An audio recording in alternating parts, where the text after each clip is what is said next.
nearly 18 months ago, the president announced Tuesday. The dramatic spike is occurring at Cleveland Clinic hospitals across the Treasure Coast, including Tradition and Martin North. Spokesperson Scott Samples told TC Palm on Tuesday. They also are likely to upgrade to level red from level orange visitation policies later in the week to mitigate potential spread of the virus, he said. The protocols that will soon go into effect at Indian River Hospital, which falls short of the strictest level purple designation, mean COVID-positive adult patients aren't permitted to have any visitors. Pediatric patients are allowed at least, regardless of their infection status. Expect visitor during labor. Patients who don't have the are generally allowed one visitor. Hearings by the Select House investigating the January 6th attack on the U.S. Capitol are underway. Stephanie Murphy of Orlando is one of the 7 Democrats on the panel and the lone Floridian. You know, January 6th was an attack on our democracy. It was an attack on the peaceful transfer of power, and it was an attack on this Capitol building. But it was also an attack on real people.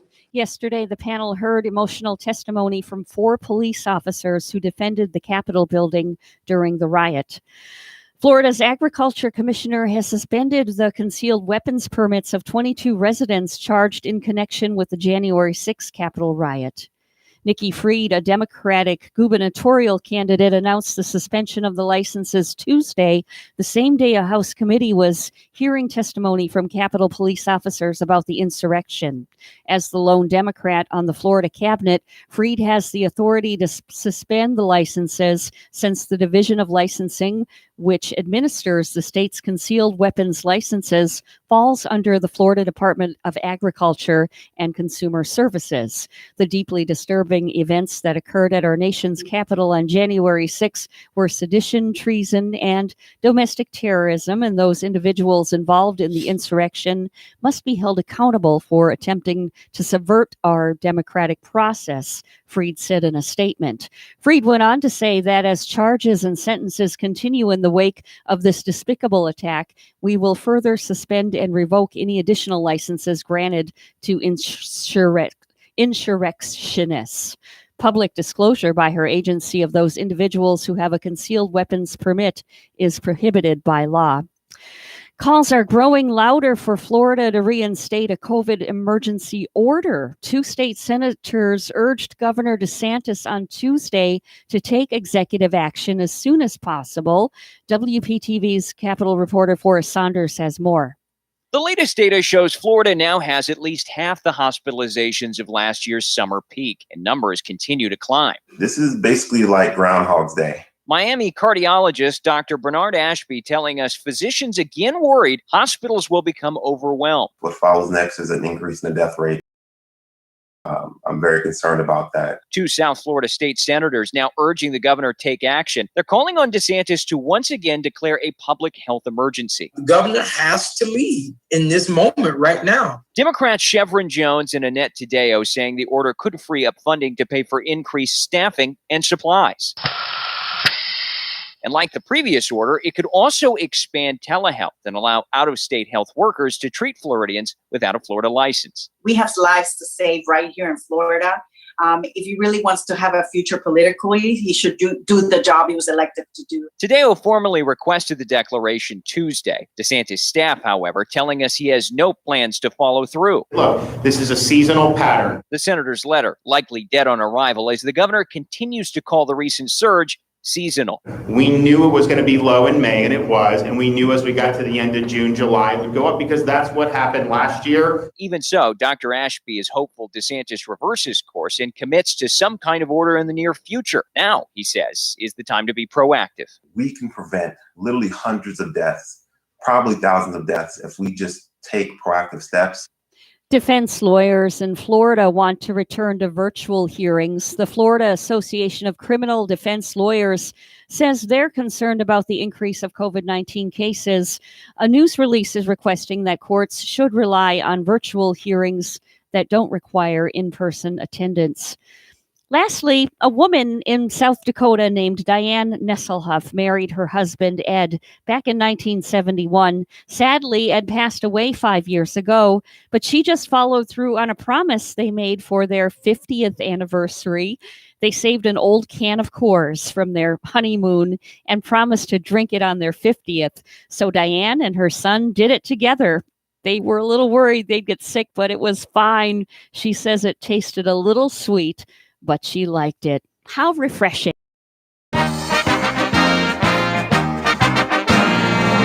Finally, a gold medal in Tokyo for Katie Ledecky. The American star bounced back from the worst finish of her brilliant Olympic career to take the first ever gold medal in the women's 1500 meter freestyle. Good for Katie. Our news time, 6:28. We'll have weather and traffic together next.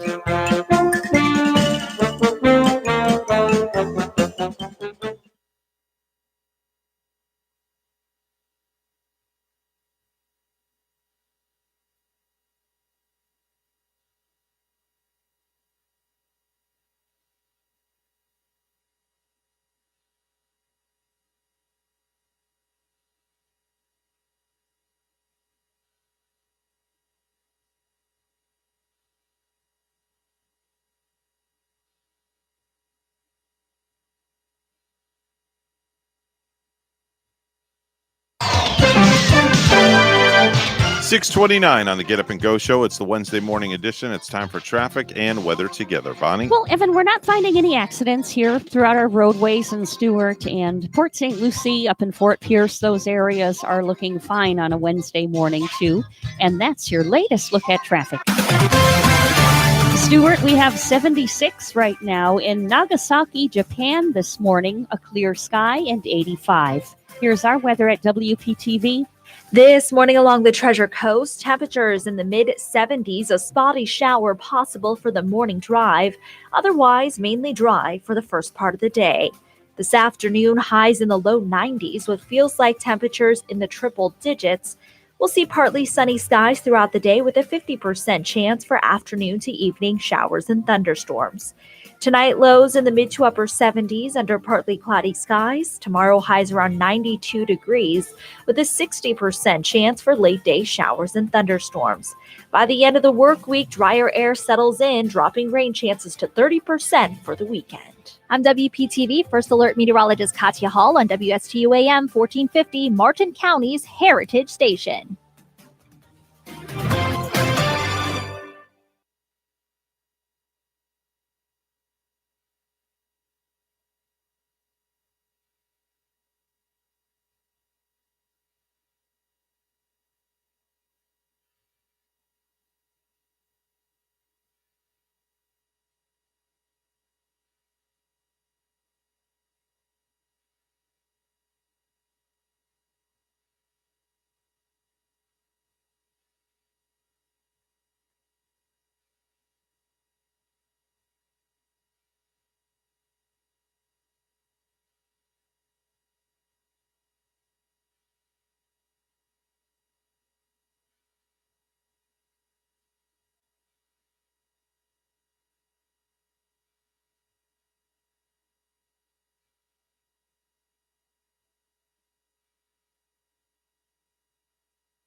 If you have a suggestion for the show, we would love to hear from you. Send us an email to WSTUmorningshow@gmail.com. Now let's get back to the Get Up and Go show. Here's Evan and Bonnie.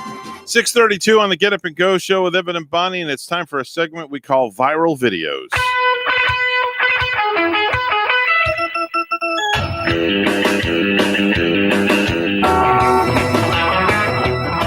Well, Well, as we peruse the internet, we came across a video this morning of a little girl who's watching the women's Olympic weightlifting with her father.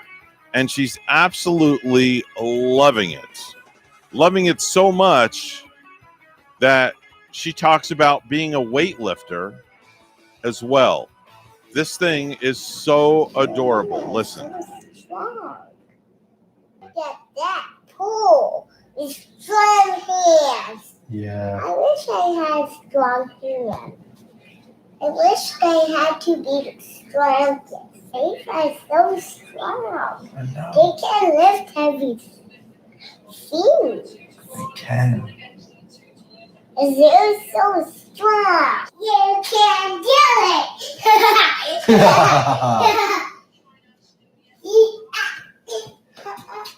When I was She's just mesmerized. strongest Daddy, I used to go there and play floppy. She is the winner. She is the winner. That's amazing. Gaston! Talks about My she's the winner. That's you know crazy. what? I feel that way when I watch lady boxing. And Do ya? is this girl inspired by the ladies' weightlifting events? Yes, the ladies weightlifting in this Olympics. Yes. Yes, the little girl wants to grow up to be just like these strong, powerful women, Mhm. and I don't blame her. we were watching the other night the ladies' Olympic boxing, and Mhm. wow, Gary's like, look at the size of those Oh, yeah. arms. Oh, yeah. And I think it was the lightweight too that we were watching. Mhm. There are those ladies have the arms. They got the they have the little pineapple. I shouldn't say a pineapple. I should say Right. like a peach or the size of a cantaloupe. Mhm. Cantaloupes in their biceps. Now, if you've ever watched Disney's Beauty and the Beast, then you know that Gaston is the pompous narcissist. He's very pompous on that. Yes, Yes, Gaston is. Same goes for the theme park cast member who plays him as well. There was a woman recently who went to Disney and asked Gaston out for a date. And you'll have to listen to what the actor said. Listen in. Boyfriend just broke up with me. Will you go out with me? Looking for the most. Just sorry, I'm looking for the most beautiful woman. Oh, that's just wrong. I mean, he's Oh my god. Roasted?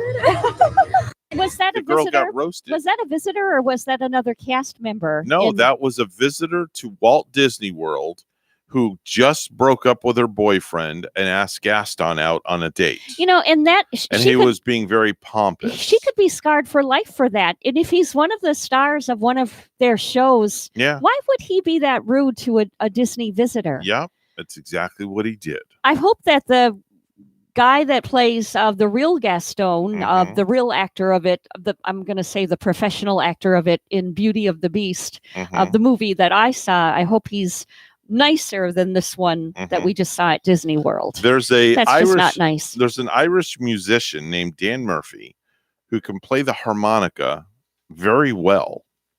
But here's the catch.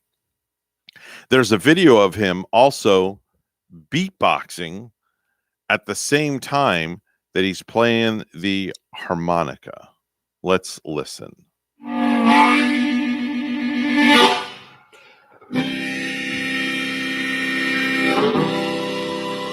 He'll get going here in a minute.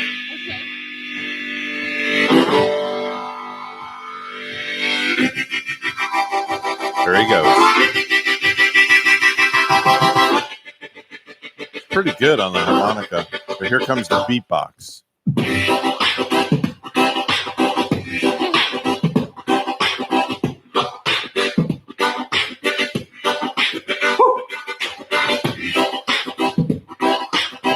This is all him.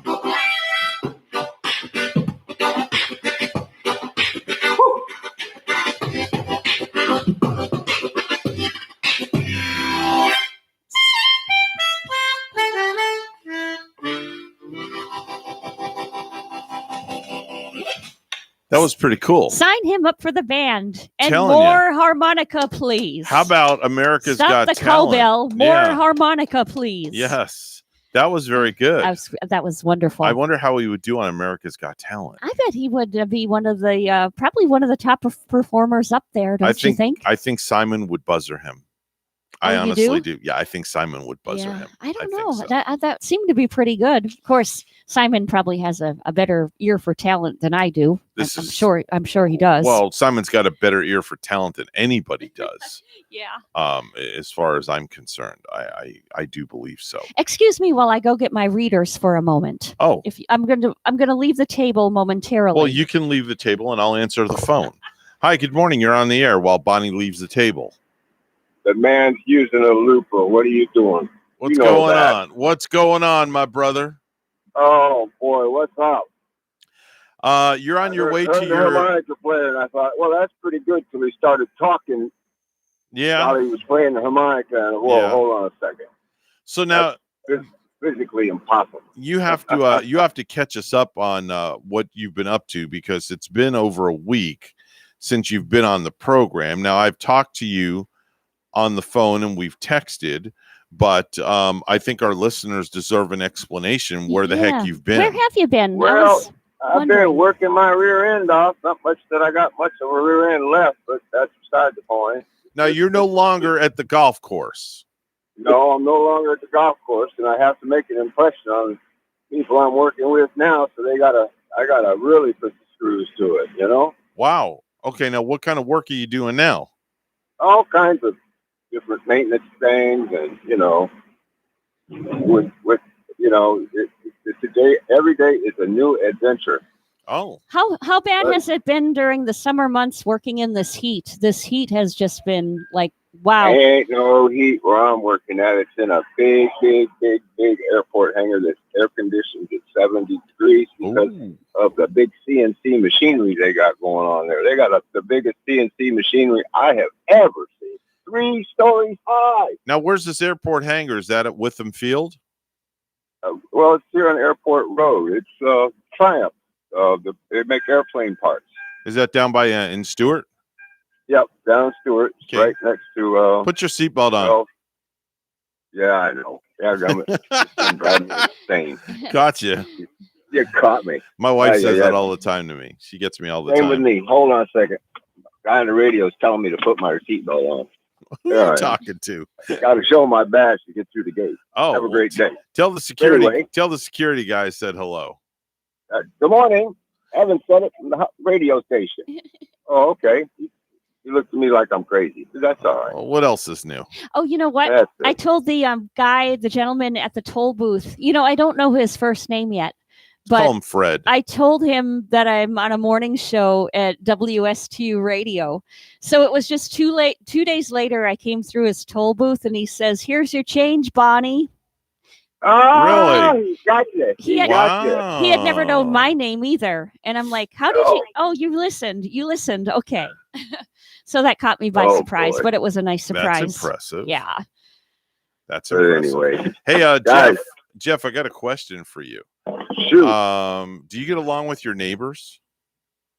Yeah, well, they're not here. They're up in north. I mean, my neighbors don't come down but 1 month out of the year. Would you like to know the top 5 signs that your neighbors don't like you? His neighbors are snowbirds.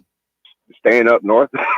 No, I have a list of the top 5 signs that your neighbors don't like you. Yeah, they're never there, Give it right, to me. Jeff? Yeah. Lay 'em on me. All right. Coming in at number 5, several have proposed putting the new freeway through your backyard.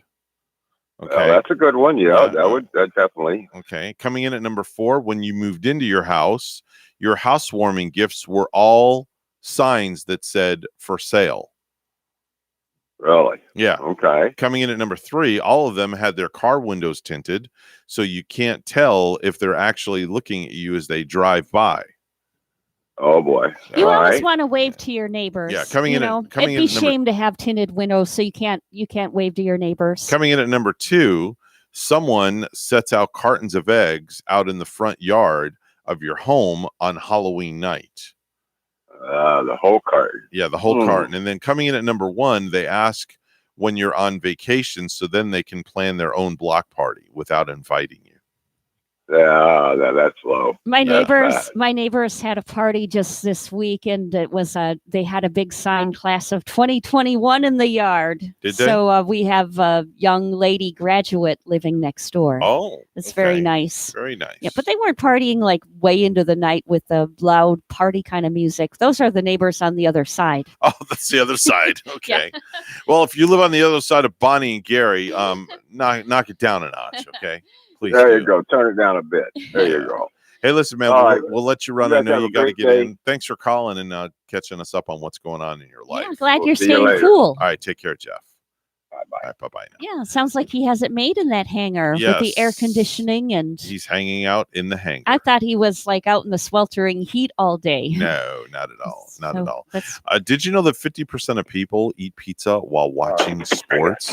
50% of people eat pizza while watching sports. Do you know how many pounds the average person, how many pounds of pizza the average person eats per year? Take a I don't know, but guess. there's probably an awful lot. It's like 23 pounds per year on average. Really? Yeah.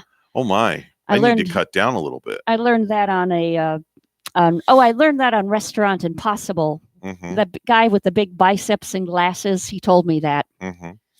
Did you know that women change their hairstyle and color, their hair, at least twice a year, and for many reasons, but mainly because they're absolutely bored. Yeah. Absolutely bored. Do you do any of that? Do you change your hairstyle twice a year or I'm color your hair just at all? I'm just trying to grow out my bangs Okay. lately. There's a picture that Gary loves of Facebook on me years back when I grew up my bangs, and I kind of had that Elvira look going on, and my hair was like jet black. Okay. So I might want to grow my bangs out straight and get that look for him. So you're going to have all the same length all the way, with a Possibly. part down the middle. You know, I start It means doing you got to it. get the black dress. Yeah, that too. I start doing it, but after a while it gets, more than I can keep up with. So then I do end up getting it cut eventually. Okay. I don't know. We'll see what goes. All right. Did you know that guys who play the guitar are instantly 90% more attractive to women? So if you're a guy out there and you play the guitar, you're more attractive to women than a guy that doesn't play the guitar. Does Gary play the guitar? He doesn't, but it's funny. Just this weekend, he talked about getting a guitar for Jaden and maybe getting Jaden hooked up with an instrument. Wow. I See have if he a can great play. place to take Jaden for lessons where Gavin goes. It's Oh. over on Port St. Lucie. It's actually on, let me think. It's on Gatlin. It's on Gatlin next to the racetrack gas station where the space shuttle is outside across Okay. just west of the Walmart. Is there like a music place out there? Yeah, they teach drums, guitar, vocals, everything. It's actually that's good to know. the drummer from our church band owns the shop.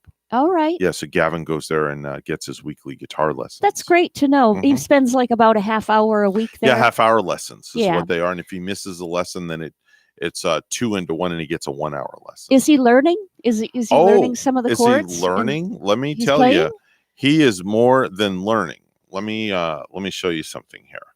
Let me bring it out and I'll play it. Did he start out with Smoke on the Water? Nope. One of those. Nope. I think that's one of those start learning kind of songs. No. You can see him. That sounds like John Mayer. No. That's actually Gavin playing along to the song. Nice. And that's only after Sweet. 3 lessons. Yeah.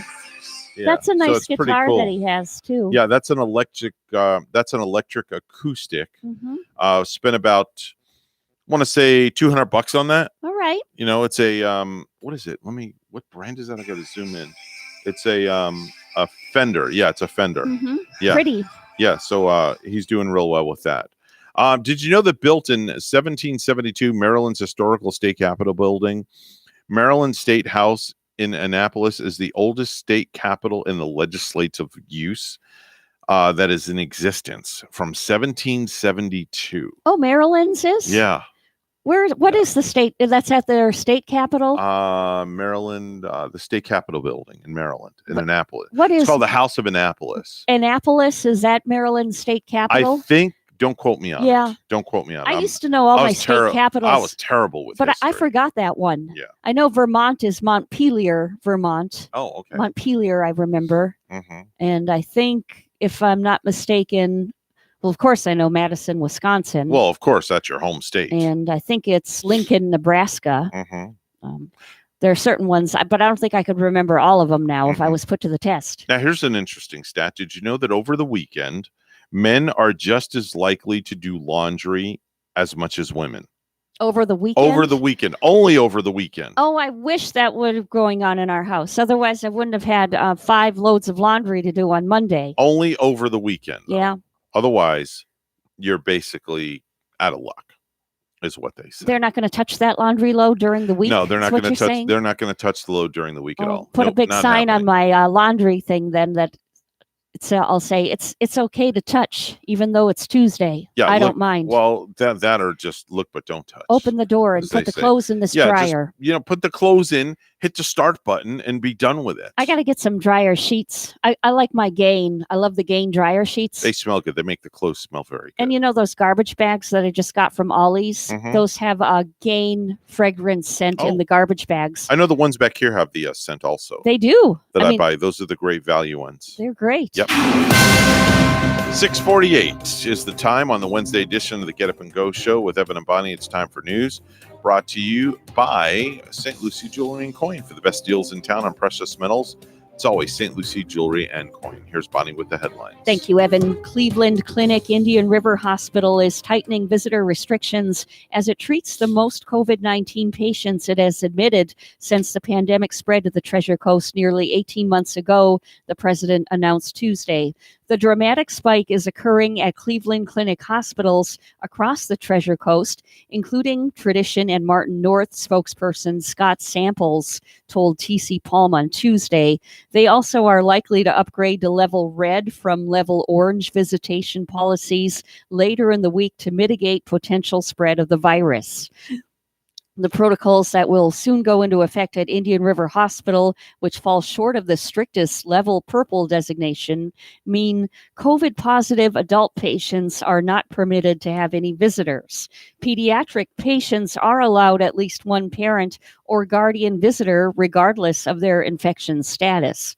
Expectant mothers are allowed one visitor during labor. Patients who don't have the coronavirus are generally allowed one visitor.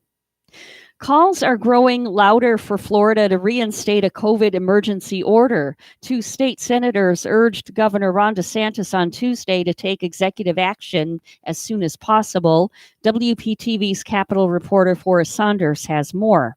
The latest data shows Florida now has at least half the hospitalizations of last year's summer peak, and numbers continue to climb. This is basically like Groundhog's Day. Miami cardiologist Dr. Bernard Ashby telling us physicians again worried hospitals will become overwhelmed. What follows next is an increase in the death rate. And so I'm very concerned about that. 2 South Florida state senators now urging the governor to take action. They're calling on DeSantis to once again declare a public health emergency. The governor has to lead in this moment right now. Democrats Chevron Jones and Annette Taddeo saying the order could free up funding to pay for increased staffing and supplies. And like the previous order, it could also expand telehealth and allow out-of-state health workers to treat Floridians without a Florida license. We have lives to save right here in Florida.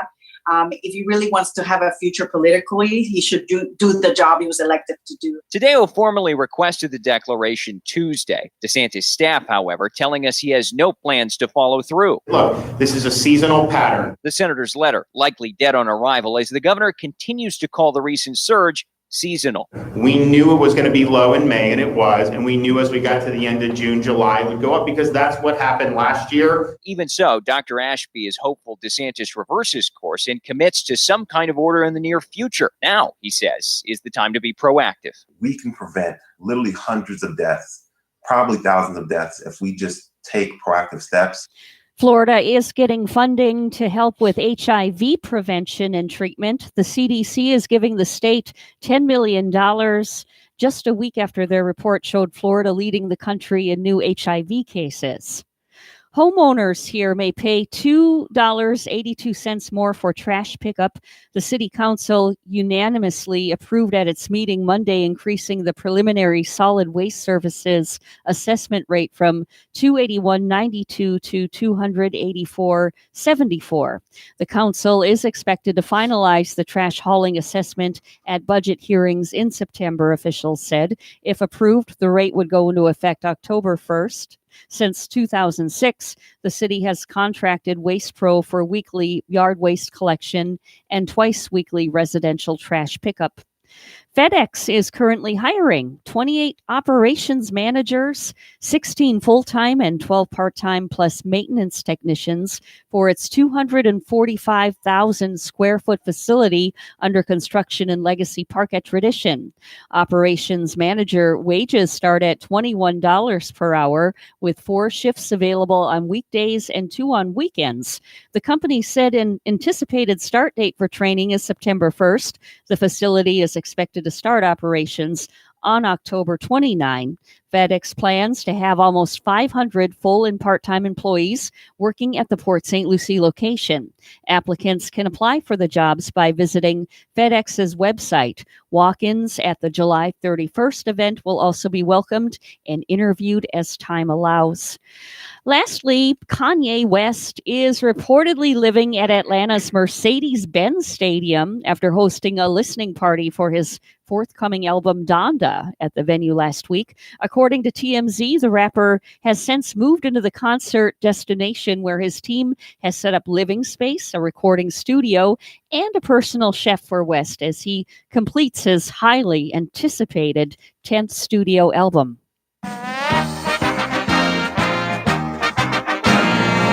The expected Olympic showdown between the top 2 women's volleyball teams in the world turned out to be a one-sided affair. The U.S. women swept defending gold medalist China 29-27, 25-22, and 25-21 on Tuesday in a pool play match that left the Americans at the top of Pool B and the Chinese seeking to win their first set of the tournament after 2 straight sweeps to open the games. News time 6:54 with weather and traffic together next.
$6:55 right now on the Get Up and Go show. It's the Wednesday morning edition. It's time for traffic and weather together.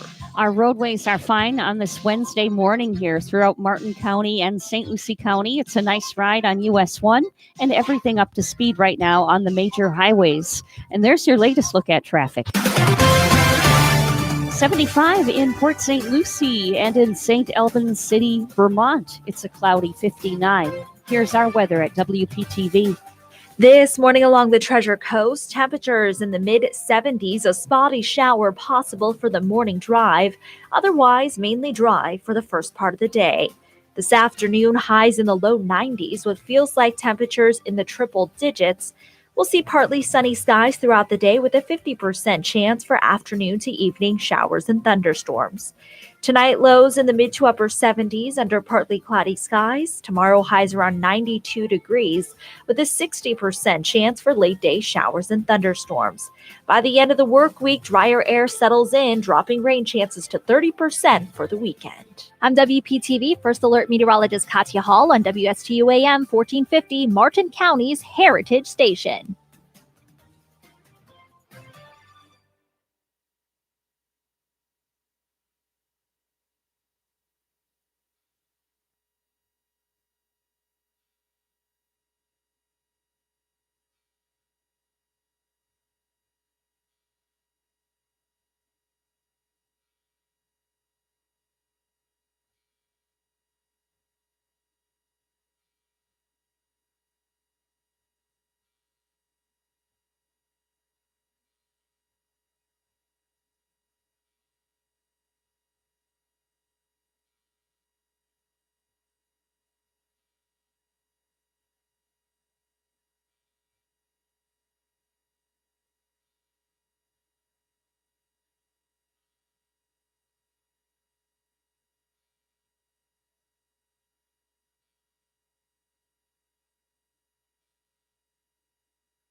Coming to you live from Stuart, Florida, the greatest little town in the world, it's the award-winning, critically acclaimed Get Up and Go show on AM 1450 WSTU. You're invited to call the show anytime at 772-220-9788. And now, broadcasting live from their palatial studios, here are your hosts, Evan and Bonnie. Oh, thank you very much, Madam Announcer. It's July 28th, 2021. What's that smell? It smells like sweat and anger and shame. Well, there's no sweat, there's no anger, and there's no shame here. Who are you and what are you doing here? Well, I'm here to entertain along with my co-host, Bonnie. That's how that works. Didn't know we had a cow, but that's besides the point. Don't have a cow, man. No cow. Time is 7:07. Mr. Clock, would you certify that, please? It's now 7:07 a.m. That's right, 7:07 a.m. on the morning show, Bonnie, and we are off and running. We are. And, speaking of cows, I could go for a chocolate milkshake. Really? Right now. Or, a chocolate milk would do. Oh. With some eggs and bacon. Eggs and bacon. Yeah. And some chocolate milk, please. Oh, okay. Well, then I guess that'll work. Go ahead. Make my day. That's right. Go ahead and make my day. Yeah, make it nice and thick and make sure to, I remember that from, who did he play? Dirty Harry.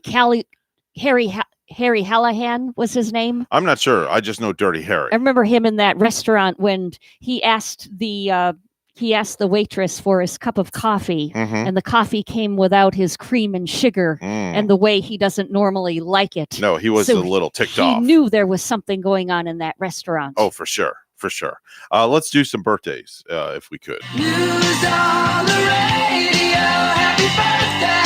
Happy birthday. Happy birthday. As you mentioned earlier, today's date is July 28th. We have 3 days until the end of July, and then we're into August, and before we know it, fall's going to be here, and I'll start decorating my house for Christmas. Yeah, it's going to be, we're going to really look forward, many people looking forward to the holidays this year, I think, as, well, we want to return to normal, but, with the news and this variant out now, I'm wondering, people got to be wondering if we're really, truly getting back to normal.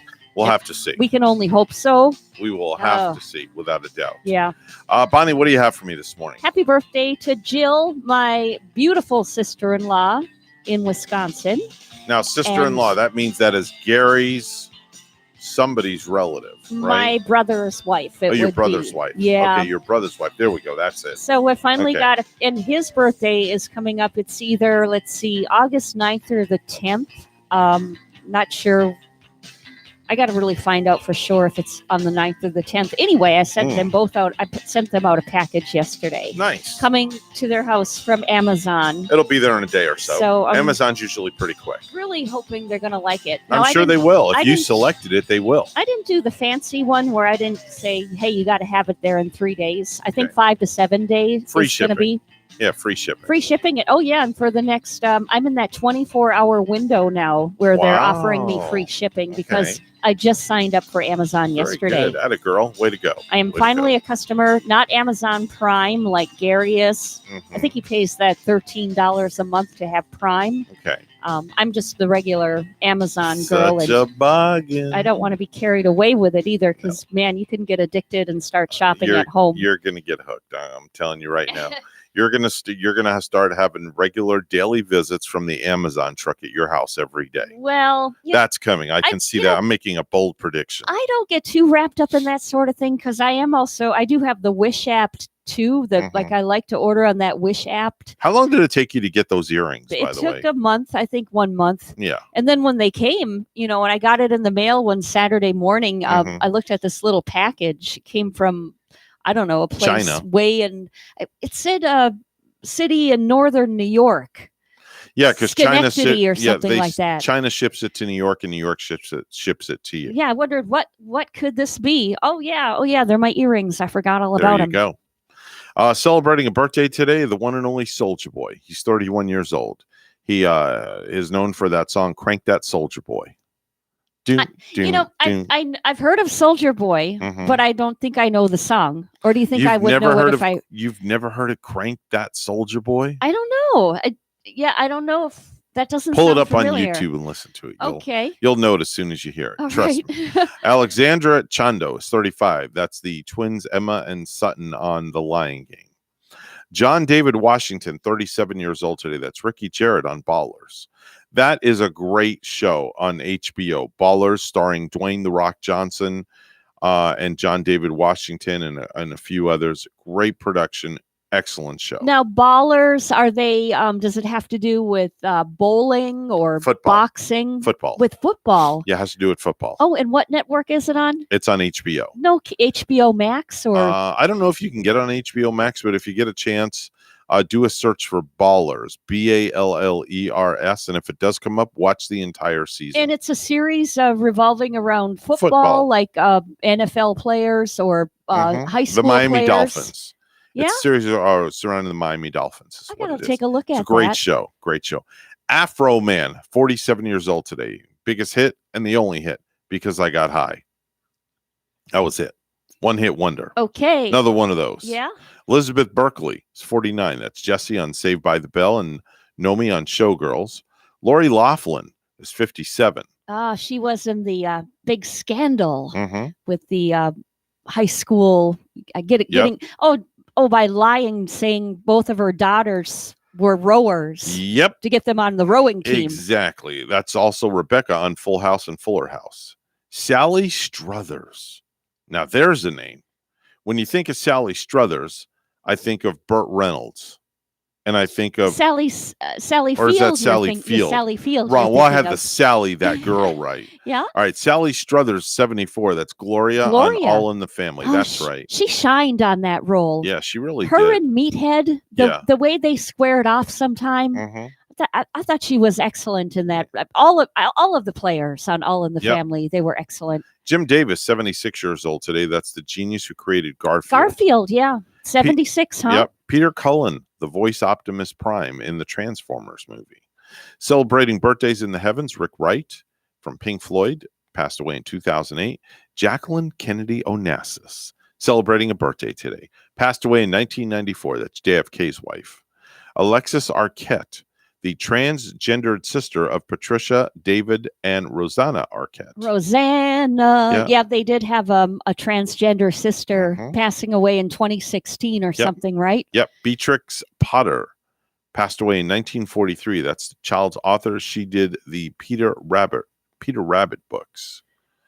Peter Rabbit books. Today is National Milk Chocolate Day. Oh, that is so good. Is it Milk Chocolate Day or Chocolate Milk Day? National Milk Chocolate Milk Day. chocolate. Yes. I could go for either one. You know, National Milk Chocolate. little Lindor milk chocolates or I some could moo go milk. for a cookies and cream milk chocolate candy bar right about now. Oh boy, how divine! Ugh. Yes, how divine that would be. Cookies and cream. I could go for some Toblerone. That's Ooh. the chocolate. I think it's a Swedish chocolate Okay. that you can find on the shelves at Walgreens. Today is National World Hepatitis Day. World Hepatitis Day is a public health holiday held every year on this date to raise awareness about hepatitis, a group of infectious diseases that attack the liver and affect people all over the globe. There's many different forms of hepatitis. There's 5 types: A, B, C, D, and E. A, B, C, D, and E. Those are the 5 different types of hepatitis out there. Yeah, just like there's some different types of the diabetes too. Yes. Yeah. It's also National Buffalo Soldiers Day. The first peacetime all-black Army regiment, which we honor on Buffalo Soldiers Day, July 28th each year, was formed mainly to keep in the Wild West after the Civil War in such a rough and tumble place where unknown natural dangers and thieves abundant. The Buffalo Soldiers had extremely low desertion rates. So it's National Buffalo A Soldiers lot of Day. history, isn't there? Lot of There's history. just like so much history, like we should really learn more about. Mhm. Yep.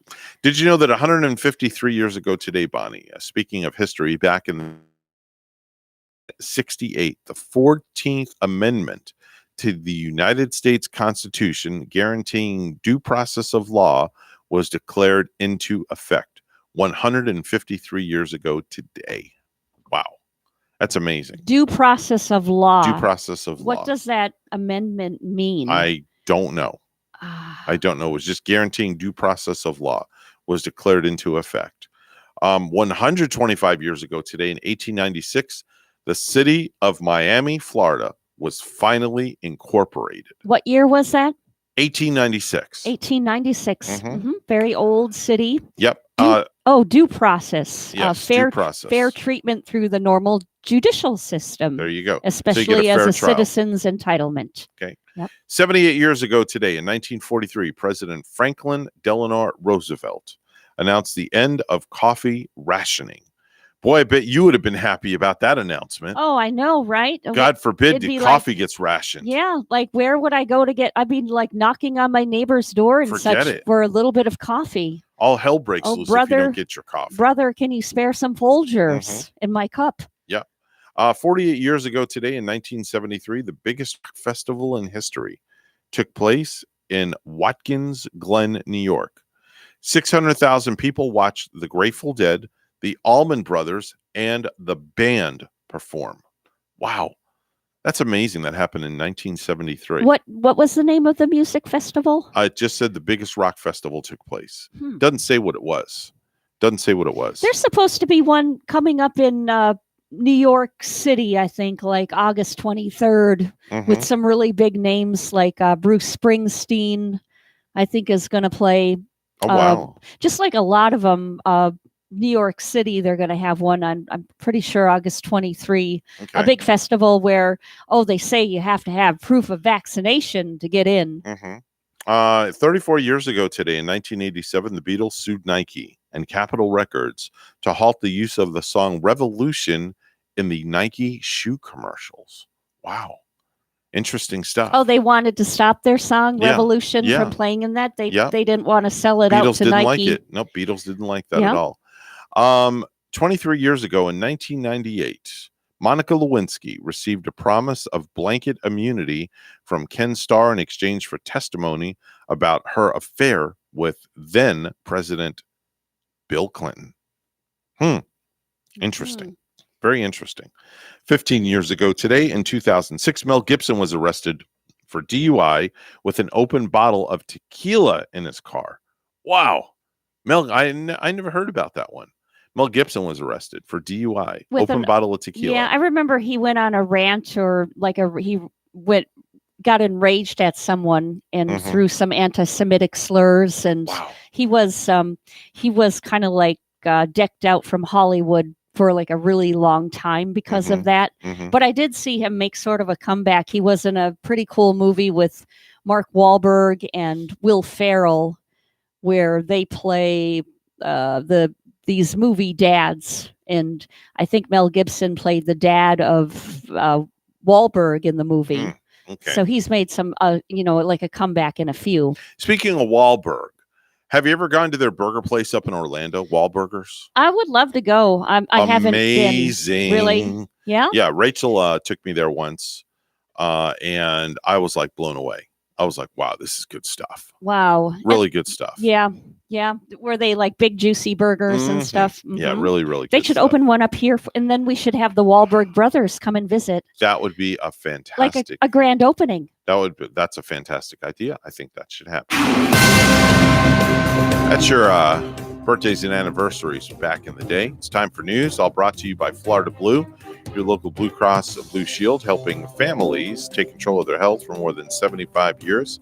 Time now 7:20. Bonnie's at the news desk with the headlines. Good morning once again. In a reversal of an earlier guidance, the Centers for Disease Control and Prevention is now recommending people who are vaccinated against COVID-19 wear masks indoors in parts of the U.S. where the coronavirus is surging. CDC Director Rochelle P. Walensky announced the updated guidance while providing an update to the media on the state of the COVID-19 pandemic Tuesday afternoon.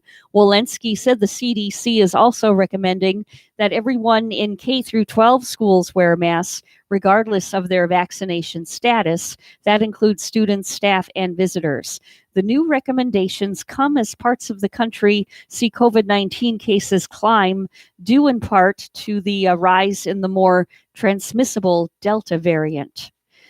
Hearings by the Select House investigating the January 6th attack on the U.S. Capitol are underway. Stephanie Murphy of Orlando is one of the 7 Democrats on the panel and the lone Floridian. You know, January 6th was an attack on our democracy. It was an attack on the peaceful transfer of power, and it was an attack on this Capitol building. But it was also an attack on real people. Yesterday, the panel heard emotional testimony from 4 police officers who defended the Capitol building during the riot. FedEx is currently hiring 28 operations managers, 16 full-time and 12 part-time, plus maintenance technicians for its 245,000 square foot facility under construction in Legacy Park at Tradition.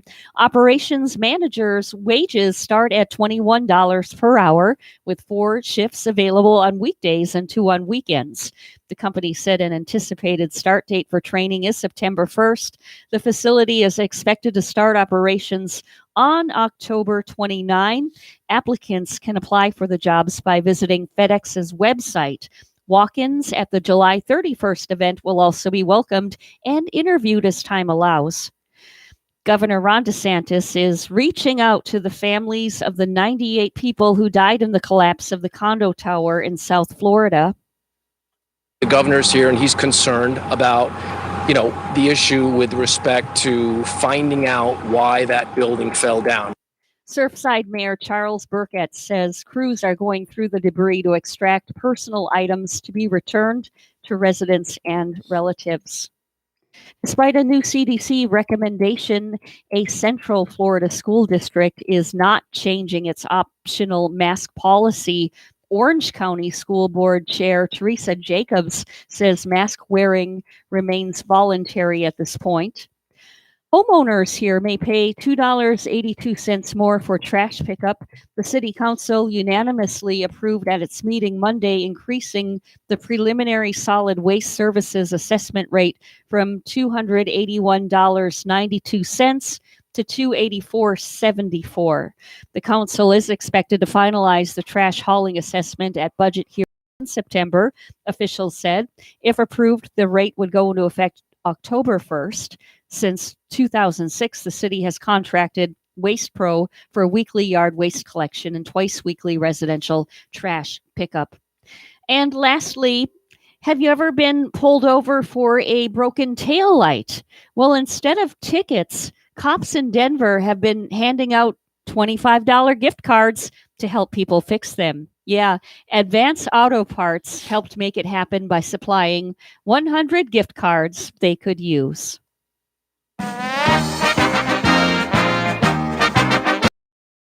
The Miami Dolphins kick off training camp today at their new complex in Miami Gardens. Well, Coach Brian Flores says he's been vaccinated against COVID-19. He's not revealing how many of his players have received the shots. Not going to judge anyone's commitment to the team, but just give them the information, allow them to make their choice. And if we're going to work around something, we're going to work around it and always try to do what's in the best interest of the team. After being banned from training camp last year because of COVID concerns, fans are being welcomed back starting on Saturday. Our news time is 7:25. We'll have weather and traffic together next.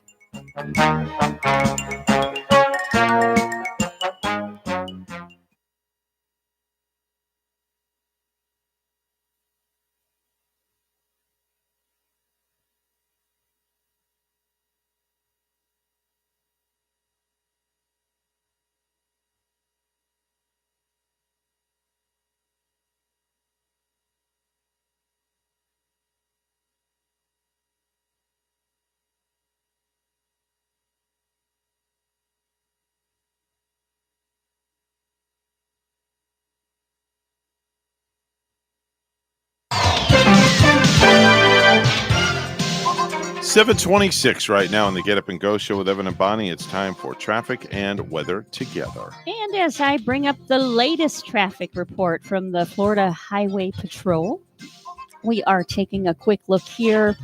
Accident-free right now throughout the Treasure Coast. Major highways right up to speed. We're not finding any accidents. U.S. Highway 1 for Martin and St. Lucie County. And there's your latest look at traffic. And we're up to 77 degrees in Palm City this morning. In Popayan, Columbia, partly cloudy and 56. Here's our forecast at WPTV. This morning along the Treasure Coast, temperatures in the mid-70s, a spotty shower possible for the morning drive, otherwise mainly dry for the first part of the day. This afternoon, highs in the low 90s with feels-like temperatures in the triple digits. We'll see partly sunny skies throughout the day with a 50% chance for afternoon to evening showers and thunderstorms. Tonight, lows in the mid to upper 70s under partly cloudy skies. Tomorrow, highs around 92 degrees with a 60% chance for late day showers and thunderstorms. By the end of the work week, drier air settles in, dropping rain chances to 30% for the weekend. I'm WPTV First Alert Meteorologist Katya Hall on WSTU AM 1450, Martin County's Heritage Station.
You're listening to the Get Up and Go Show with Evan and Bonnie on Martin County's Heritage Station, AM 1450 WSTU. Now let's get back to the program with Evan and Bonnie. This is not headline news. The Rolling Stones posted their rescheduled tour dates. So if you want to see the Rolling Stones in their prime, you're 40 years too late. Afro Man turns 47 today. He was going to throw himself a huge party, but, well, you know. Dr. Dre was ordered to pay his soon-to-be ex-wife nearly $300,000 a month in spousal support. Dre is losing so much money his next single is called Nothing But a BK Thing. The Dallas Cowboys signed free agent safety Malik Hooker. Based on his past, I'm guessing it's not the first time owner Jerry Jones has paid a hooker. The CDC is urging some vaccinated people to start wearing masks again. But if you don't live in a high-risk area, they just want you to do it because you're ugly. This is not headline news. From not headline news, we go to the stupid stuff. And now it's time for Stupid News, It's so stupid and awesome. where we ask the important questions. Are some people too stupid to live? Why are people so stupid? Are you effing stupid? Oh, I just don't have it in me to do this morning. No? I just can't. Do you still have the frog in your throat? I That's do. why. Yeah. I do. I just don't have it in me. You got to maybe bob your head around and just look animated. There we go. All right, that's it. That's all you're getting Got out to of keep me. it animated. Yeah, got to keep it animated. Anyway, from the Home office. yeah, the home office. We have stupid news this morning. We're going to go to Arkansas. I'm sorry, I'm just having brain farts this morning. Oh, man. That happens from time to time. Yeah, let's go to Arkansas, where Brian Dale Reams is a 32-year-old armless man. Guy has no arms. 2 arms. Yeah, But and missing apparently both arms. Yeah, apparently he Oh. has a big foot fetish. He's now wanted on charges of harassment after multiple women reported that he followed them and asked them to touch their feet.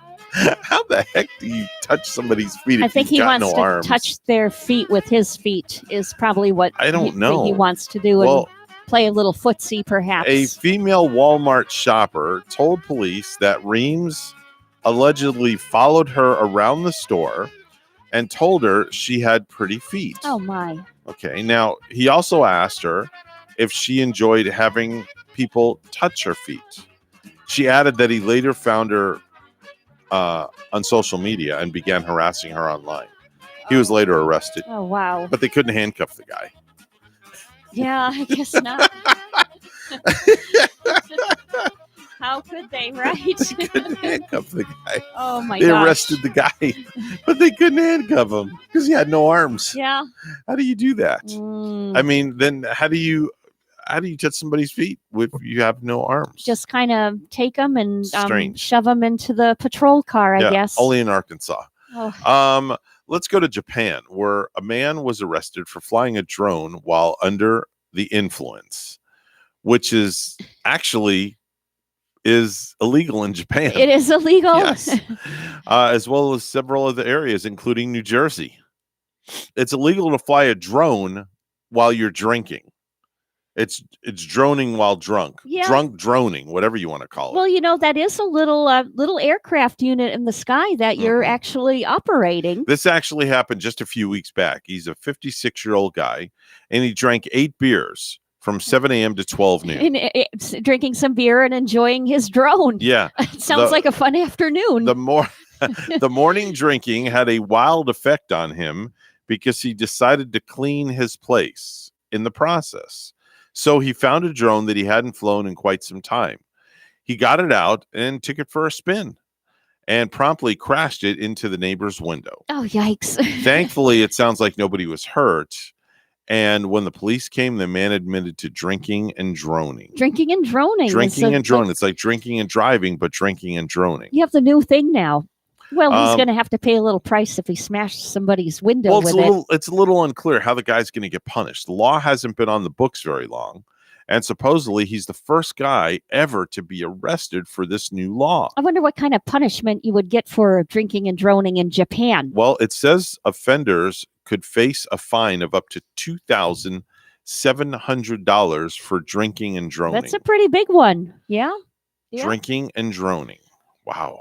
And he's That's gonna, almost bad as the guy getting handcuffed with no arms. you know, Drinking and and droning. he's probably going to pay a little bit more for the person's window that he broke. Could you imagine if that guy with no arms wanted to fly the drone and have a drink at the same time? Well, you know, actually, you know, I can't take away some people without arms. I mean, you could never even imagine how creative like they can get. they with can their drive feet. pretty damn good. I will tell you that much.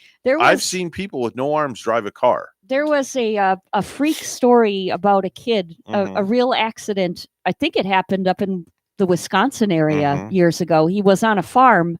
And this boy might have only been about maybe 11 or 12, and he was running his dad's farming equipment, and there was nobody home.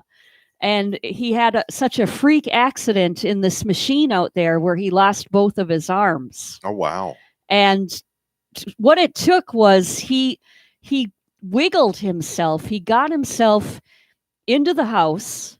I think the phone might have been a rotary phone at the time. Okay. Or it might have been a push button. Probably I can't uses remember. his toes to dial, He took- which is can be done. Yeah, he took his toe or he took a pencil or some sort of thing, and he was able to operate the phone and call and get to an aunt. When we got to the aunt, he said, "This is so-and-so. I just lost both of my arms." Mhm. First, the aunt, of course, is in a state of disbelief. Like, Yeah. what? Come on. Yeah. Really? Like, I'm quit playing. Right. He's like, no. Yep.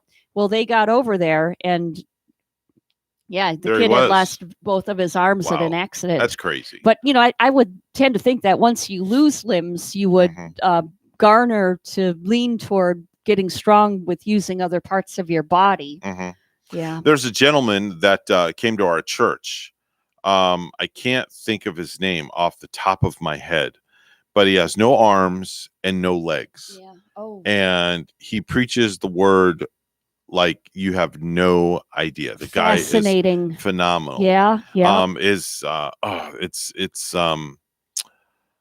What is his name? That is just fascinating. Life Without Limbs. Let me look him up real quick here. Life Without Limbs. It is. Hold on. I'm drawing a blank. I can't think of his name. Nick Vujicic. That's it. Nick Vujicic. That's his name. He's an amazing individual. He has a great book out. There he is right there. You can see him. Yep, I see in that him picture, there. Life Yep. Without Limbs. Oh, he's very handsome. Yeah, good looking guy. Very handsome. Has a wife and kids and life. He enjoys life to the fullest. Was he in the military or something that he lost? No, he was his- born. I think he was born like that. I'm Uh-huh. not sure.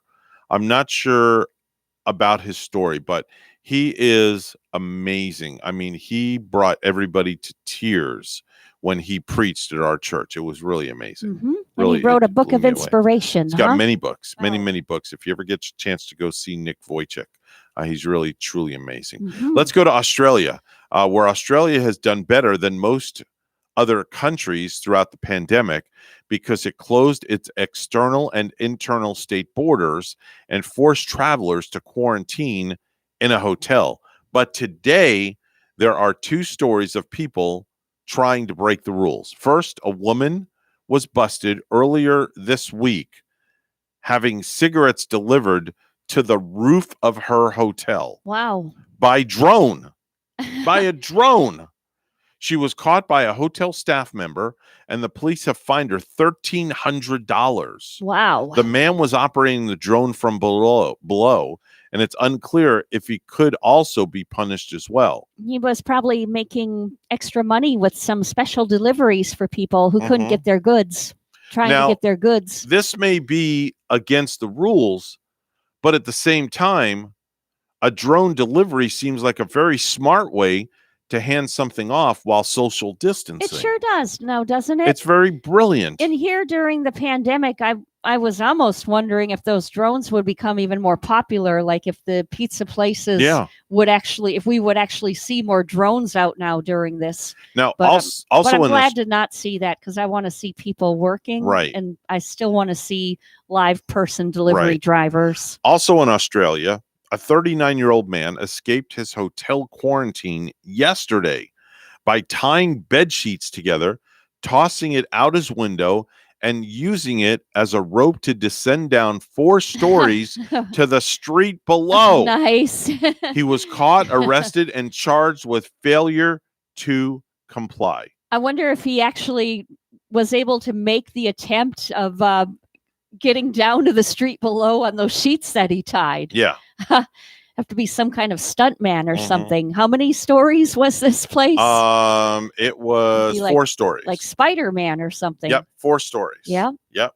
Let's go to Chicago, man. Chicago, where Chicago police were called to a home after a 911 call to find a woman hitting herself in the head with a crowbar. Interesting. Well, When somebody- 2 yeah. officers tried to calm down Jenny Peak, who's 33 years old, she dropped the crowbar and started running her head into the living room wall. Hmm.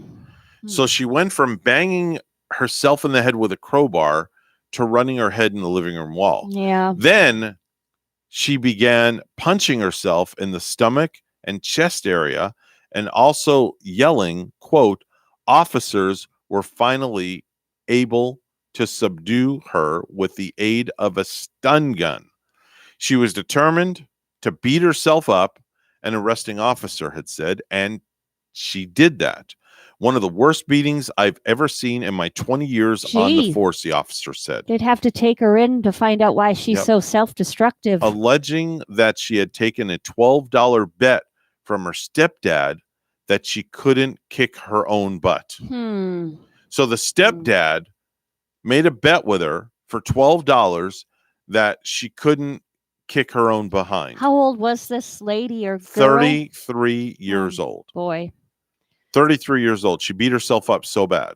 Yeah, I knew somebody that did that. you do. Yeah, I know somebody that did that. It was a female. Not going to say who or what, but this certain female beat herself up so bad that her both eyes were black and blue, black and blue all over her arms, her legs, Yeah. just everywhere. It's kind of like you're most prone to hearing about somebody beat themselves up with like drugs or alcohol, Mhm. self-destructing Well, that way. whenever that's involved, yeah. But it's rare that you hear somebody getting like physical with themselves and beating themselves I up brutally like that. Don't understand why somebody would do that. I guess There's like a they mental wanna- illness or something. Yeah, they want problem involved. Yeah. they want attention. Now, speaking of mental illness, they announced that Simone Biles had withdrew from the gymnastic portion of the Olympics. And I was listening on the news this morning, Bonnie, and they said that it was due to mental health issues. Yeah, it seems like she got really, really nervous and almost like she gets anxious about. I mean, she is like the top gymnast, like one of the best gymnasts right Yeah, now. Exactly. And it's too bad that she just gets all, gushied up and all nervous and anxious about her performance. I'm kind of wishing she would have hung in there. Yeah, but at the same time, she felt that it would be detrimental to her teammates, and that is why she had withdrew. Is what the news She felt that articles- way, but you know what? I wonder if she would have placed her best foot forward. If she could have changed and turned that around. I don't know. I don't know because mental health comes in all different forms, sizes, and shapes. And I'm not a professional. I'm not a psychologist, so I Yeah. can't really say what was going on. But she felt that she would not be an asset to the team, and it would be detrimental to the team, and that's why she withdrew, because she was having some mental health issues. Yeah, and she said thumbs up to all the girls that Yeah. did step up, and I guess the rest of the girls stepped up, and they did end up winning the silver. Yeah. Anyway, Yeah. and just makes you wonder if they would have gotten gold if Simone Well, would have hung in there. Don't But- know. but It's I'm not all up to one person, though. It's a team effort. So one person can't just make a team. It's just like same thing in baseball. If one person gets injured or sick, the team goes on regardless, but one person is just not going to win the World Series. Yeah, I think it's team just effort. harder for more people to understand Yeah. because she wasn't physically injured. She Yeah. was feeling mentally. injured. Yeah. So she's going to get a little bit more golf, Yeah. probably because of that Yeah. coming in the up and coming months. But, I'm not judging her, whatever was going on with her personally. And she was known as America's sweetheart of gymnastics. Everybody looked up to her. Everybody, and I'm sure they still do. They look up to her. They love her. They think she's awesome. But hopefully, she'll get better and she'll be on the road to recovery and get back to doing what she does best, and that's doing all the tumbling and the gymnastics. Yeah, we hope we see her shine some more. Of Definitely course. so, without a doubt. It is 7:45 right now on the Get Up and Go show with Evan and Bonnie. It's time for news, all brought to you by St. Lucie Jewelry and Coin. For the best deals in town on any type of precious metals, it's always St. Lucie Jewelry and Coin. Bonnie standing by with the headlines. Good morning. Once again, calls are growing louder for Florida to reinstate a COVID emergency order. 2 state senators urged Governor Ron DeSantis on Tuesday to take executive action as soon as possible. WPTV's Capitol reporter Forrest Saunders has more. The latest data shows Florida now has at least half the hospitalizations of last year's summer peak, and numbers continue to climb. This is basically like Groundhog's Day. Miami cardiologist Dr. Bernard Ashby telling us physicians again worried hospitals will become overwhelmed. What follows next is an increase in the death rate, and so I'm very concerned about that. 2 South Florida state senators now urging the governor take action. They're calling on DeSantis to once again declare a public health emergency. The governor has to lead in this moment right now. Democrats Chevron Jones and Annette Taddeo saying the order could free up funding to pay for increased staffing and supplies. And like the previous order, it could also expand telehealth and allow out-of-state health workers to treat Floridians without a Florida license. We have lives to save right here in Florida. If he really wants to have a future politically, he should do the job he was elected to do. Taddeo formally requested the declaration Tuesday. DeSantis staff, however, telling us he has no plans to follow through. Look, this is a seasonal pattern. The senator's letter, likely dead on arrival, as the governor continues to call the recent surge seasonal. We knew it was going to be low in May, and it was, and we knew as we got to the end of June, July, it would go up because that's what happened last year. Even so, Dr. Ashby is hopeful DeSantis reverses course and commits to some kind of order in the near future. Now, he says, is the time to be proactive. We can prevent literally hundreds of deaths, probably thousands of deaths, if we just take proactive steps. Florida's governor on Monday threatened state legislative action to prevent face masks from being mandated in schools throughout the Sunshine State. During a COVID-19 roundtable discussion in Tallahassee, Governor Ron DeSantis once again reiterated his firm stance that school districts should not impose mask mandates on students and staff members, even as coronavirus cases surge due to the highly contagious Delta variant. Our view is that this should absolutely not be imposed. It should not be mandated, DeSantis said. Hearings by the Select House investigating the January 6th attack on the U.S. Capitol are underway. Stephanie Murphy of Orlando is one of the 7 Democrats on the panel and the lone Floridian. You know, January 6th was an attack on our democracy. It was an attack on the peaceful transfer of power, and it was an attack on this Capitol building. But it was also an attack on real people. Yesterday, the panel heard emotional testimony from 4 police officers who defended the Capitol building during the riot. Florida's Agriculture Commissioner has suspended the concealed weapons permits of 22 residents charged in connection with the January 6th Capitol riot. Nikki Fried, a Democratic gubernatorial candidate, announced the suspension of the licenses Tuesday, the same day a House committee was hearing testimony from Capitol police officers about the insurrection. As the lone Democrat on the Florida cabinet, Fried has the authority to suspend the licenses since the Division of Licensing, which administers the state's concealed weapons licenses, falls under the Florida Department of Agriculture and Consumer Services. Florida is getting funding to help with HIV prevention and treatment. The CDC is giving the state $10 million just a week after their report showed Florida leading the country in new HIV cases. And lastly, for the first time in over a year, a cruise ship with passengers is sailing out of Port Canaveral. Royal Caribbean's Allure of the Seas departed yesterday on a 2-night simulated cruise to the Bahamas. About 800 employees and volunteers are on board.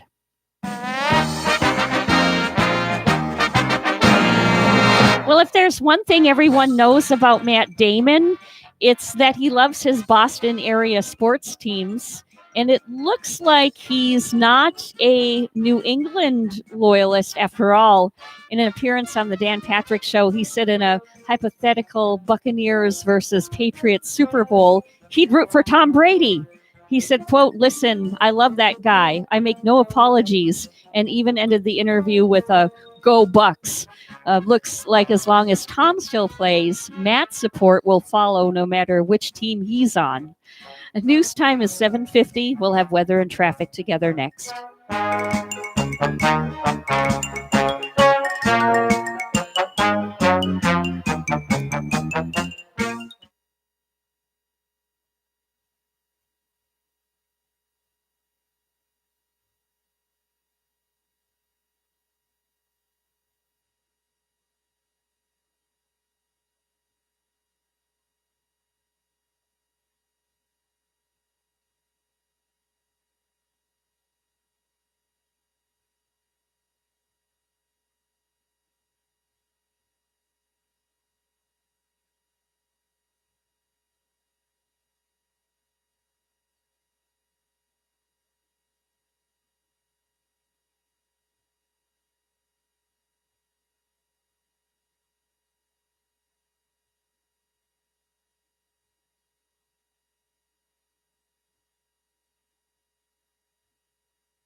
$7:52 right now on the Get Up and Go show with Evan and Bonnie. It's time for traffic and weather together. Bonnie? Not finding any tie-ups, no accidents here on a Wednesday morning. And US 1 looks good. Major highways look nice and clear, north and southbound. And there's your latest look at traffic.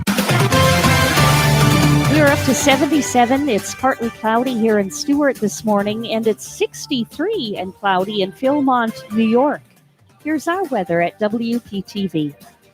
This morning along the Treasure Coast, temperatures in the mid-70s, a spotty shower possible for the morning drive, otherwise mainly dry for the first part of the day. This afternoon, highs in the low 90s with feels-like temperatures in the triple digits. We'll see partly sunny skies throughout the day with a 50% chance for afternoon to evening showers and thunderstorms. Tonight, lows in the mid to upper 70s under partly cloudy skies. Tomorrow, highs around 92 degrees with a 60% chance for late day showers and thunderstorms. By the end of the work week, drier air settles in, dropping rain chances to 30% for the weekend. I'm WPTV First Alert Meteorologist Katya Hall on WSTU AM 1450, Martin County's Heritage Station.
You're listening to the Get Up and Go Show with Evan and Bonnie on Martin County's Heritage Station, AM 1450 WSTU. Now let's get back to the program with Evan and Bonnie. 7:58 on the Get Up and Go Show, and coming up in the 8 o'clock hour, Martin County Administrator Taryn Krizda is going to be here, Bonnie, with an update on all things pertaining to Martin County. And hopefully in the heart of summertime, she'll have some wonderful positive things to say about Martin County. Definitely so. I want to get her thoughts, too, on what the CDC's latest guidelines are for requiring, I think it's requiring or suggesting. I have to get the verbiage on that. Most definitely.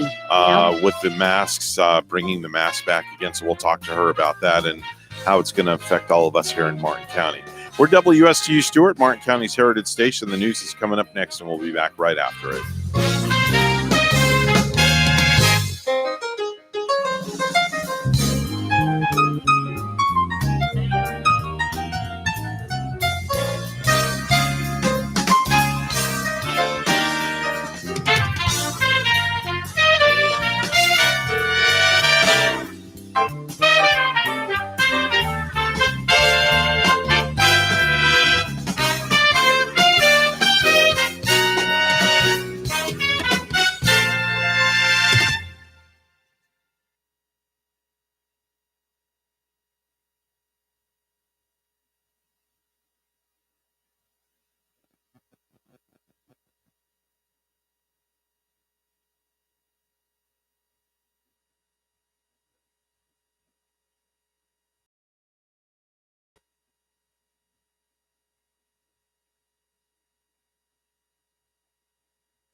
Coming to you live from Stuart, Florida, the greatest little town in the world. It's the award-winning, critically acclaimed Get Up and Go show on AM 1450 WSTU. You're invited to call the show anytime at 772-220-9788. And now, broadcasting live from their palatial studios, here are your hosts, Evan and Bonnie. Thank you very much, Mr. Announcer. Top of the morning to each and every one of you. Good morning, sunshine. That's right, and good morning to you as well. Concentrate. I always concentrate. Oh, I'm glad the cheering section is here, and it's only kids this morning. Anyway, the time now is officially 8:07. Mr. Clock, would you certify that? It's now 8:07 a.m. And of course, joining us on our line this morning normally would be Taryn Krizda, the Martin County Administrator, but pinch hitting for Taryn Krizda is the lovely and talented Martha Ann Canese, who is Taryn's right-hand lady, left-hand lady. Whenever Taryn can't be here, Martha Ann is here for us, Bonnie. But whichever hand you used to eat with them, in the fork and the spoon and the knife, it's really okay with us. That's whichever right. hand you're using. That's right, because it all goes in the same place. Thank you. Top of the morning to you. Morning. How are you guys today? Oh, we're just 5 by 5. We're doing good. We're vertical, and that's all that matters. Likewise, I am similarly placed, although vertically challenged. There you Little- Oh, don't say little that. much. What, all 5'2" of you? Hey, I take the extra 3/4 inches very seriously. Oh, okay. I'm sorry. 5'2" and 3/4. Just go back to the Yes, days sir. where you put a library book on your head and you walked in a straight line, there up you and go. straight. There you go. You're right, Bonnie. So I wanted to dive right into the conversation with you this bet. morning. The CDC has released some new guidelines and some new suggestions. How is Yes. that going to affect Martin County? Let's talk about that. Yeah. Well, I'm going to not speak for Taryn or the board technically. Okay. So I don't really know, what the conversations are at their level, Mhm. but I can tell you that the way we've, managed this throughout is, if you're comfortable wearing a mask, you can continue to do so, At this point, there are no, mandatory mandates or anything. And I know there are some municipalities around us, south of us, that are doing that. And we have not gotten any additional guidance from our legal team Okay. as to, because, we do have that governor's executive order, I don't know, the number 101, 110, something like that, Mhm. that prohibits municipalities from doing an emergency order or an executive order or something like that, regarding things like this. So we haven't made any changes. We're sharing, we're continuing to share that information, that type of information with residents. I think everybody knows. I mean, it's certainly been talk of the town for the better part of yesterday, and I'm sure this morning too. Right. Martha Ann, do you know, are you aware of any meetings they might have had on this sort of thing, or if there are going to be any up and coming meetings to discuss more about it? They have not had any meetings, and as you know, with the Sunshine Law, they cannot all meet or discuss a topic unless it's in a public meeting.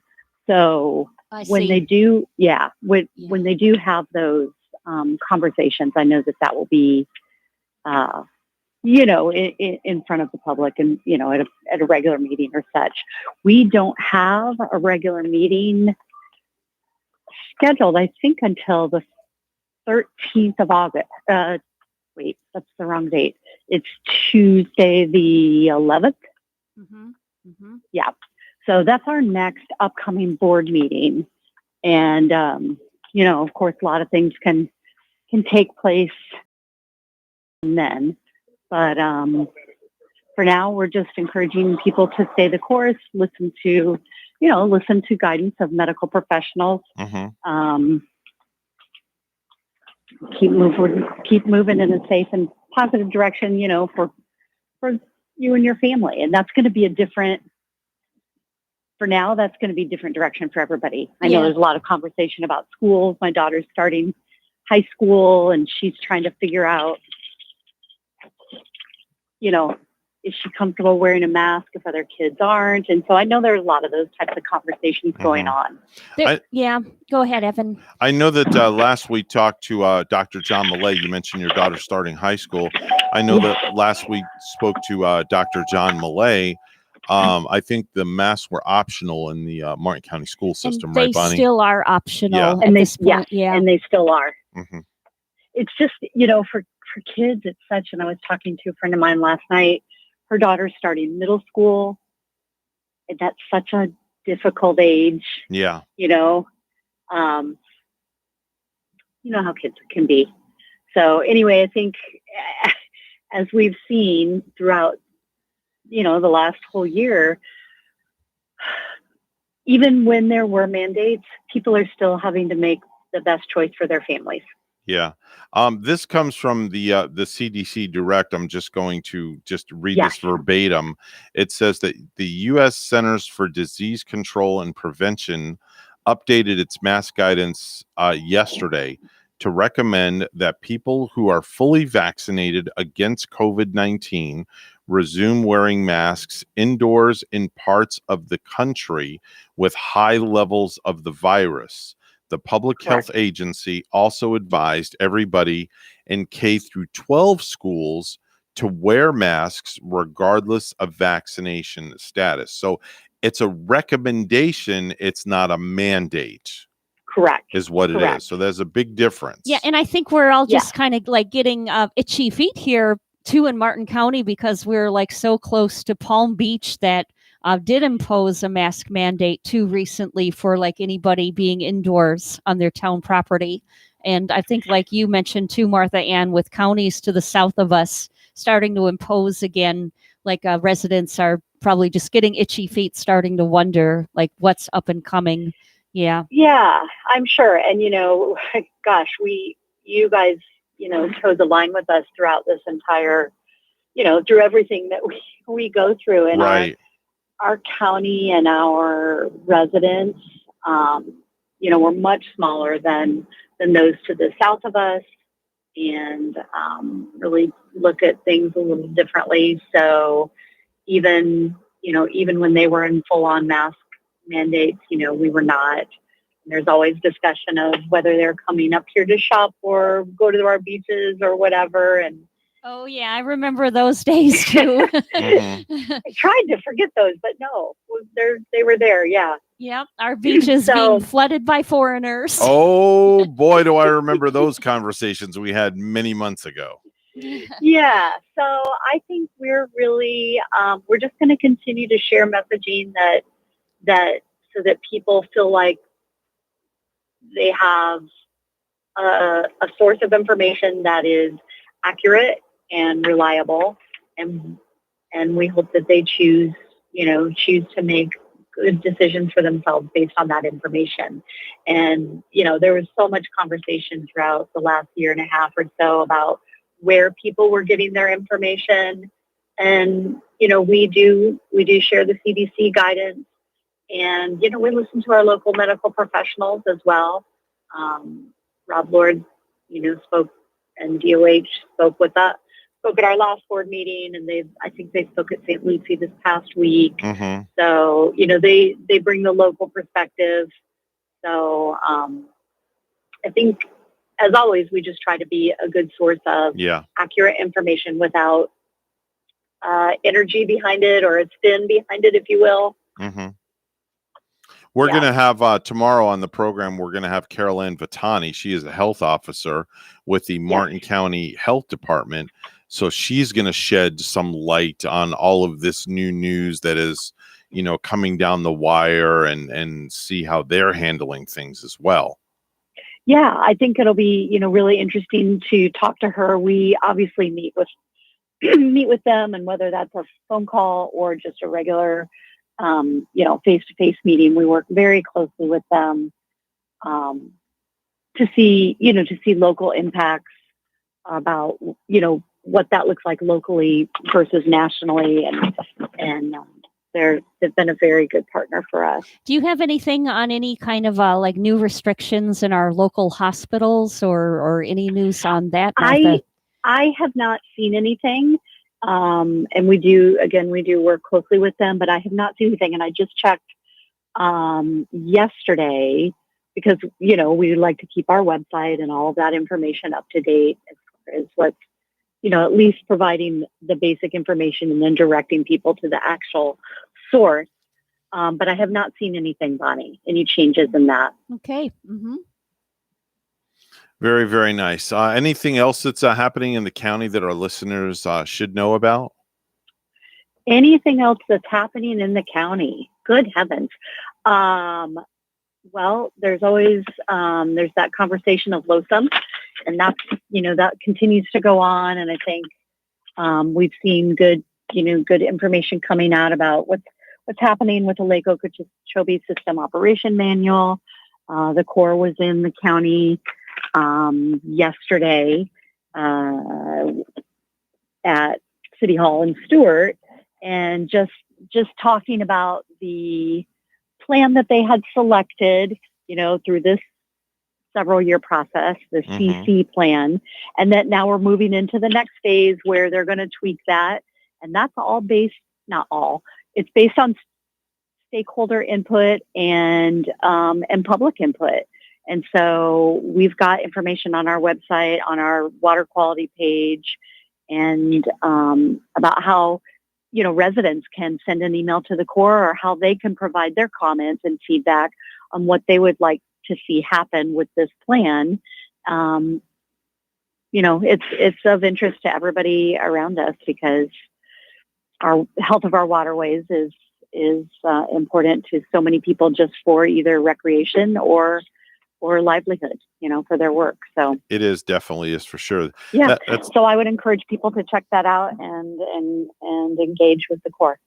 That's Martha Ann Canese. She is with the Martin County District, and she she's on the team along with the administrator, Taryn Krizda.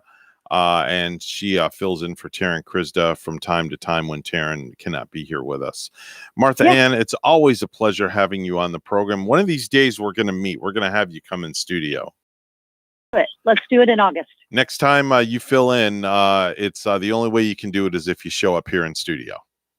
Fair enough. I'll take your challenge. All right, there you go. We'll talk to you soon. You have a wonderful day. Thank you. You too. Take care. Bye-bye now. It's time for the Precious Metals Report. It's all brought to you by St. Lucie Jewelry and Coin. Gold opening up at $1,796.50 an ounce, and silver opening up at $24.75 an ounce. That's the Precious Metals Report, and it's all brought to you by St. Lucie Jewelry and Coin.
$8:21 is the time right now on the Get Up and Go show with Evan and Bonnie. It's time for news, all brought to you by Florida Blue, your local Blue Cross Blue Shield, helping families take control of their health for more than 75 years. Here's Bonnie with the headlines. Cleveland Clinic Indian River Hospital is tightening visitor restrictions as it treats the most COVID-19 patients it has admitted since the pandemic spread to the Treasure Coast nearly 18 months ago, the president announced Tuesday.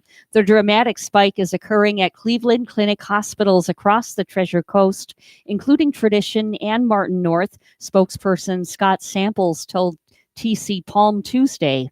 They also are likely to upgrade to level red from level orange visitation policies later in the week to mitigate potential spread of the virus, he said. The protocols that will soon go into effect at Indian River Hospital, which falls short of the strictest level purple designation, mean COVID-positive adult patients aren't permitted to have any visitors. Pediatric patients are allowed at least one parent or guardian visitor, regardless of their infection status. Expectant mothers are allowed one visitor during labor. Patients who don't have the coronavirus are generally allowed one visitor. Calls are growing louder for Florida to reinstate a COVID emergency order. Two state senators urged Governor Ron DeSantis on Tuesday to take executive action as soon as possible. WPTV's Capitol reporter Forrest Saunders with more. The latest data shows Florida now has at least half the hospitalizations of last year's summer peak, and numbers continue to climb. This is basically like Groundhog's Day. Miami cardiologist Dr. Bernard Ashby telling us physicians again worried hospitals will become overwhelmed. What follows next is an increase in the death rate, and so I'm very concerned about that. Two South Florida state senators now urging the governor take action. They're calling on DeSantis to once again declare a public health emergency. The governor has to lead in this moment right now. Democrats Chevron Jones and Annette Taddeo saying the order could free up funding to pay for increased staffing and supplies. And like the previous order, it could also expand telehealth and allow out-of-state health workers to treat Floridians without a Florida license. We have lives to save right here in Florida. If he really wants to have a future politically, he should do the job he was elected to do. Taddeo formally requested the declaration Tuesday. DeSantis staff, however, telling us he has no plans to follow through. Look, this is a seasonal pattern. The senator's letter, likely dead on arrival, as the governor continues to call the recent surge seasonal. We knew it was going to be low in May, and it was, and we knew as we got to the end of June, July, it would go up because that's what happened last year. Even so, Dr. Ashby is hopeful DeSantis reverses course and commits to some kind of order in the near future. Now, he says, is the time to be proactive. We can prevent literally hundreds of deaths, probably thousands of deaths, if we just take proactive steps. Florida's governor on Monday threatened state legislative action to prevent face masks from being mandated in schools throughout the Sunshine State.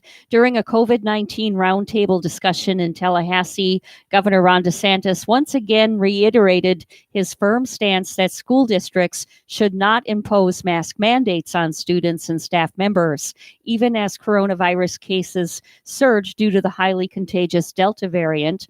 Our view is that this should absolutely not be imposed. It should not be mandated, DeSantis said. School districts in Palm Beach, Martin, St. Lucie, Indian River, and Okeechobee counties have all announced that facial coverings will be optional for students, staffers, and visitors when the 2021-2022 academic year starts in 2 weeks.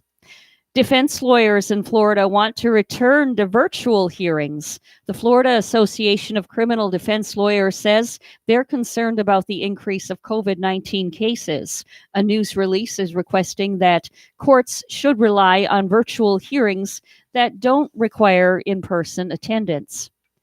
With most students expected to be in classrooms next month after many learned online for at least part of the 2020-21 school year, retailers anticipate a surge in shopping during Florida's upcoming back-to-school sales tax holiday.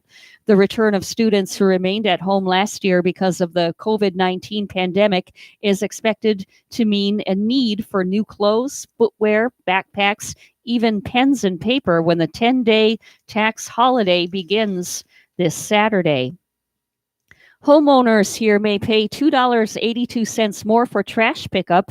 The City Council unanimously approved at its meeting Monday, increasing the preliminary solid waste services assessment rate from $281.92 to $284.74. The council is expected to finalize the trash hauling assessment at budget hearings in September, officials said. If approved, the rate would go into effect October 1st. Since 2006, the city has contracted Waste Pro for weekly yard waste collection and twice weekly residential trash pickup.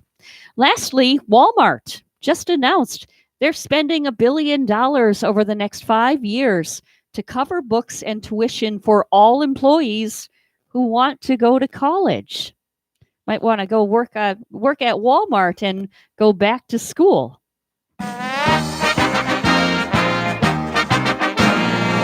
Finally, a gold medal in Tokyo for Katie Ledecky. The American star bounced back from the worst finish of her brilliant Olympic career to take the first ever gold medal in the women's 1,500-meter freestyle.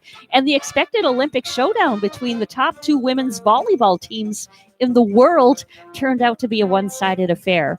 The U.S. women on top. They swept defending gold medalist China 29-27, 25-22, 25-21 on Tuesday in a pool play match that left the Americans at the top of Pool B. News time is 8:28. We'll have weather and traffic together next.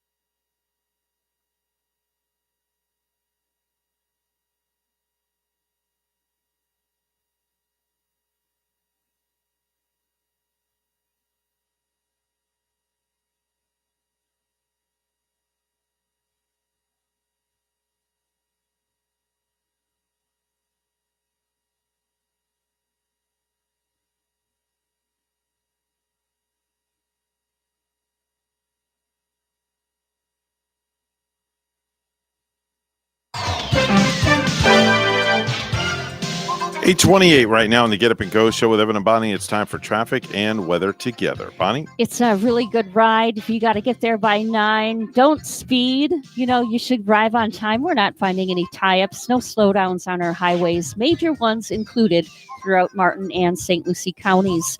That's your latest look at traffic. Here in Stewart at 77, 76 this morning in Port St. Lucie. And here's more on the forecast at WPTV. This morning along the Treasure Coast, temperatures in the mid-70s, a spotty shower possible for the morning drive, otherwise mainly dry for the first part of the day. This afternoon, highs in the low 90s with feels-like temperatures in the triple digits. We'll see partly sunny skies throughout the day with a 50% chance for afternoon to evening showers and thunderstorms. Tonight, lows in the mid to upper 70s under partly cloudy skies. Tomorrow, highs around 92 degrees with a 60% chance for late day showers and thunderstorms. By the end of the work week, drier air settles in, dropping rain chances to 30% for the weekend. I'm WPTV First Alert Meteorologist Katya Hall on WSTU AM 1450, Martin County's Heritage Station.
You're listening to the Get Up and Go Show with Evan and Bonnie on Martin County's Heritage Station, AM 1450 WSTU. Now let's get back to the program with Evan and Bonnie. Time now, 8:32 on the Get Up and Go Show. Without further ado, at 8:32, here's Randy Siegel for me and you. Very good. Thank wow, you. I'm truly depressed. I mean, impressed.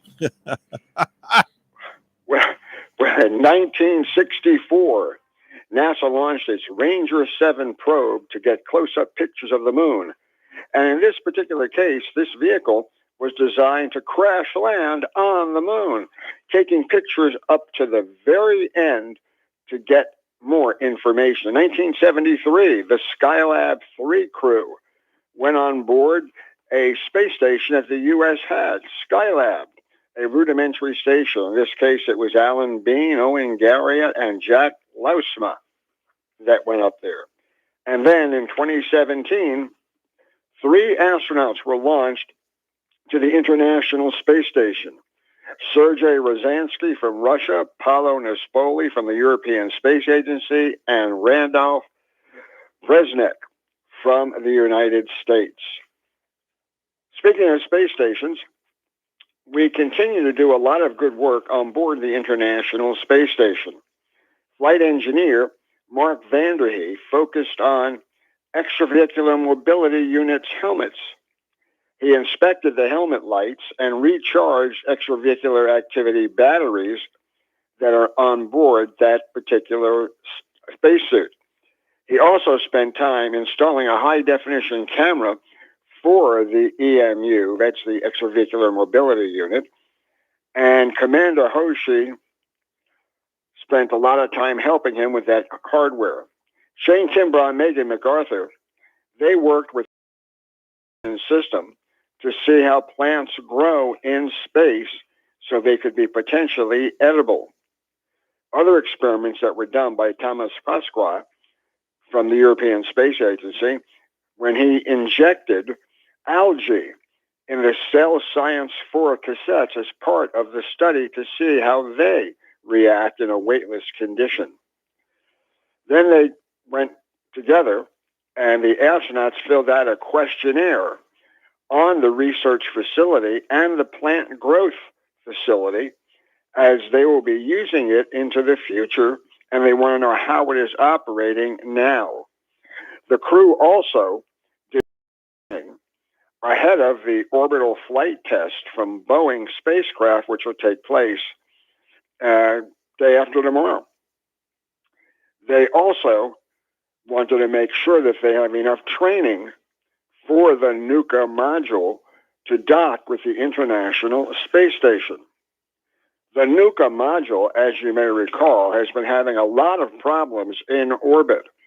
They had problems with its engines, and they had problems with the docking system. Well, according to Russia, all of that has been cleared, and now the vehicle is ready to go to the space station.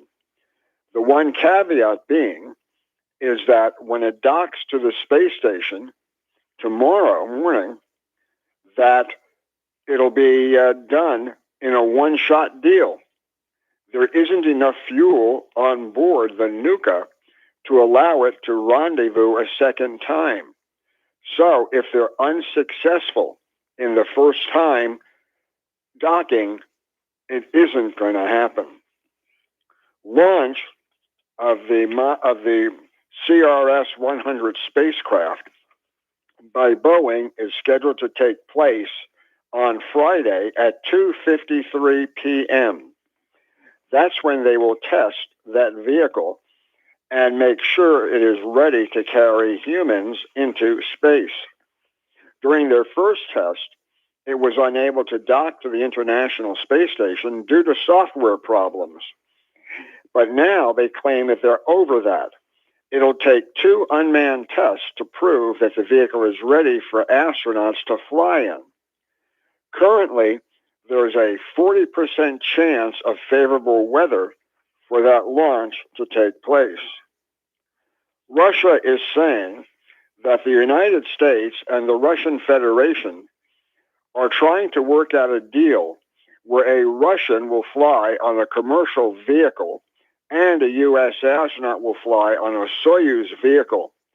The first time this could happen would be with Crew 4 next year when they fly to the International Space Station.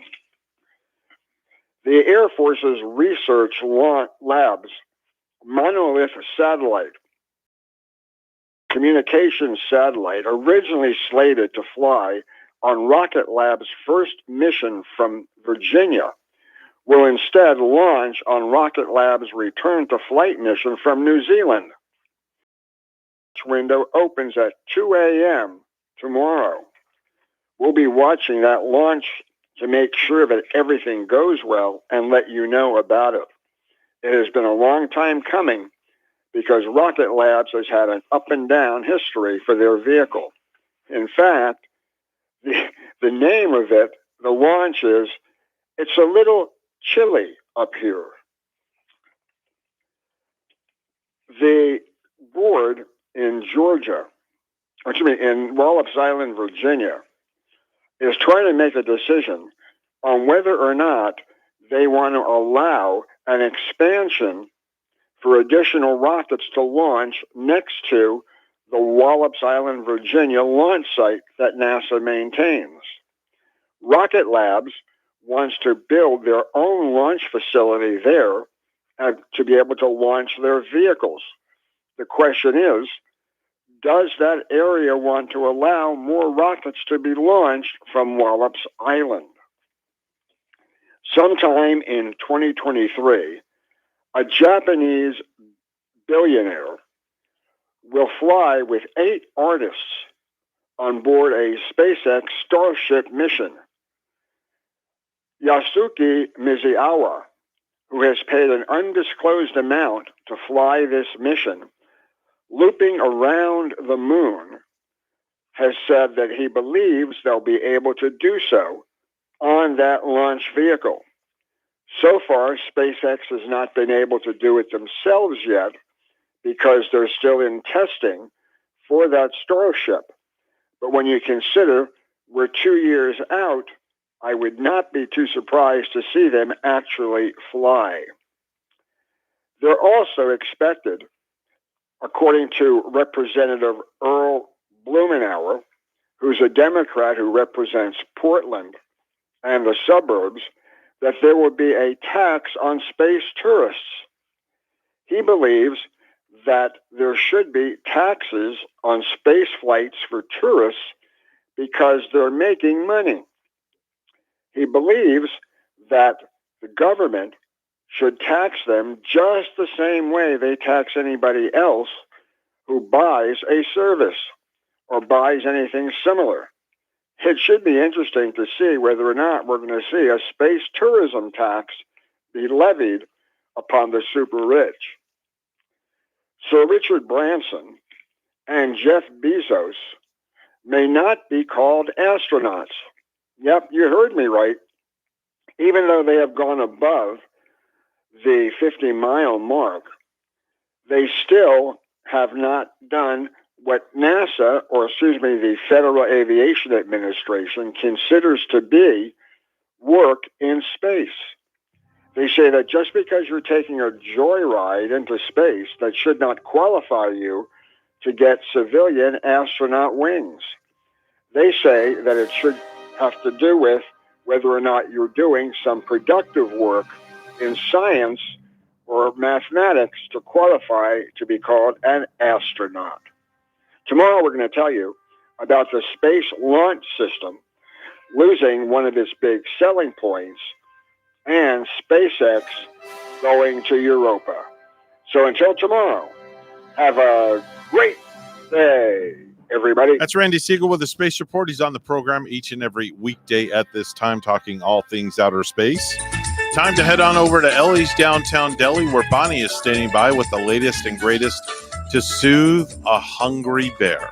Oh, that's right. And, hungry bears would wait outside Ellie's Deli all day to enjoy a tasty bacon chicken ranch wrap.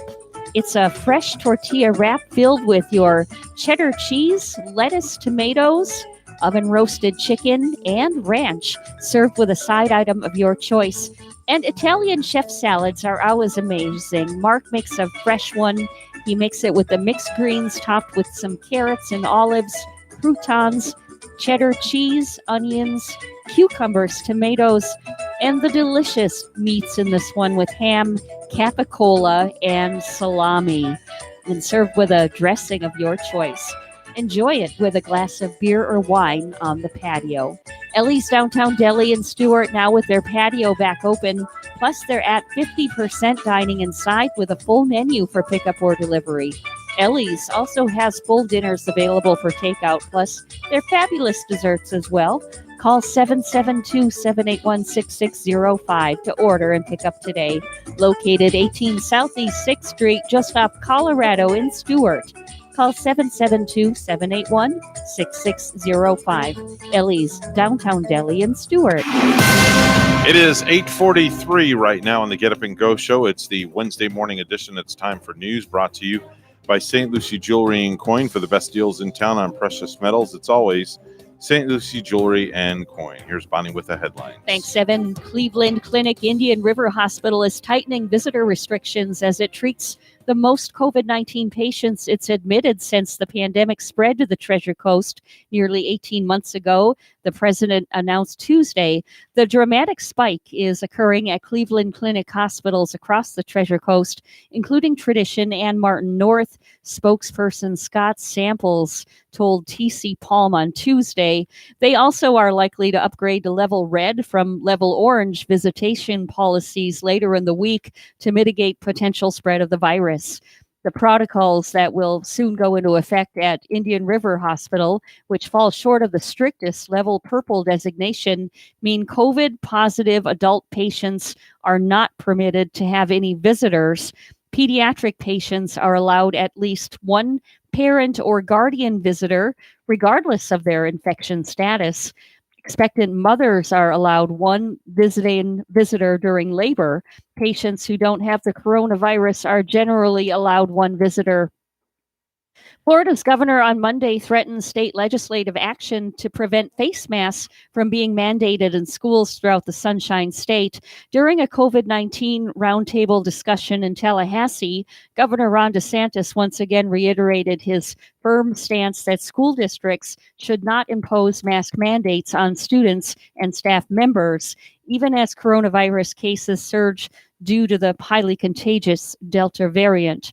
Our view is that this should absolutely not be imposed. It should not be mandated, DeSantis said.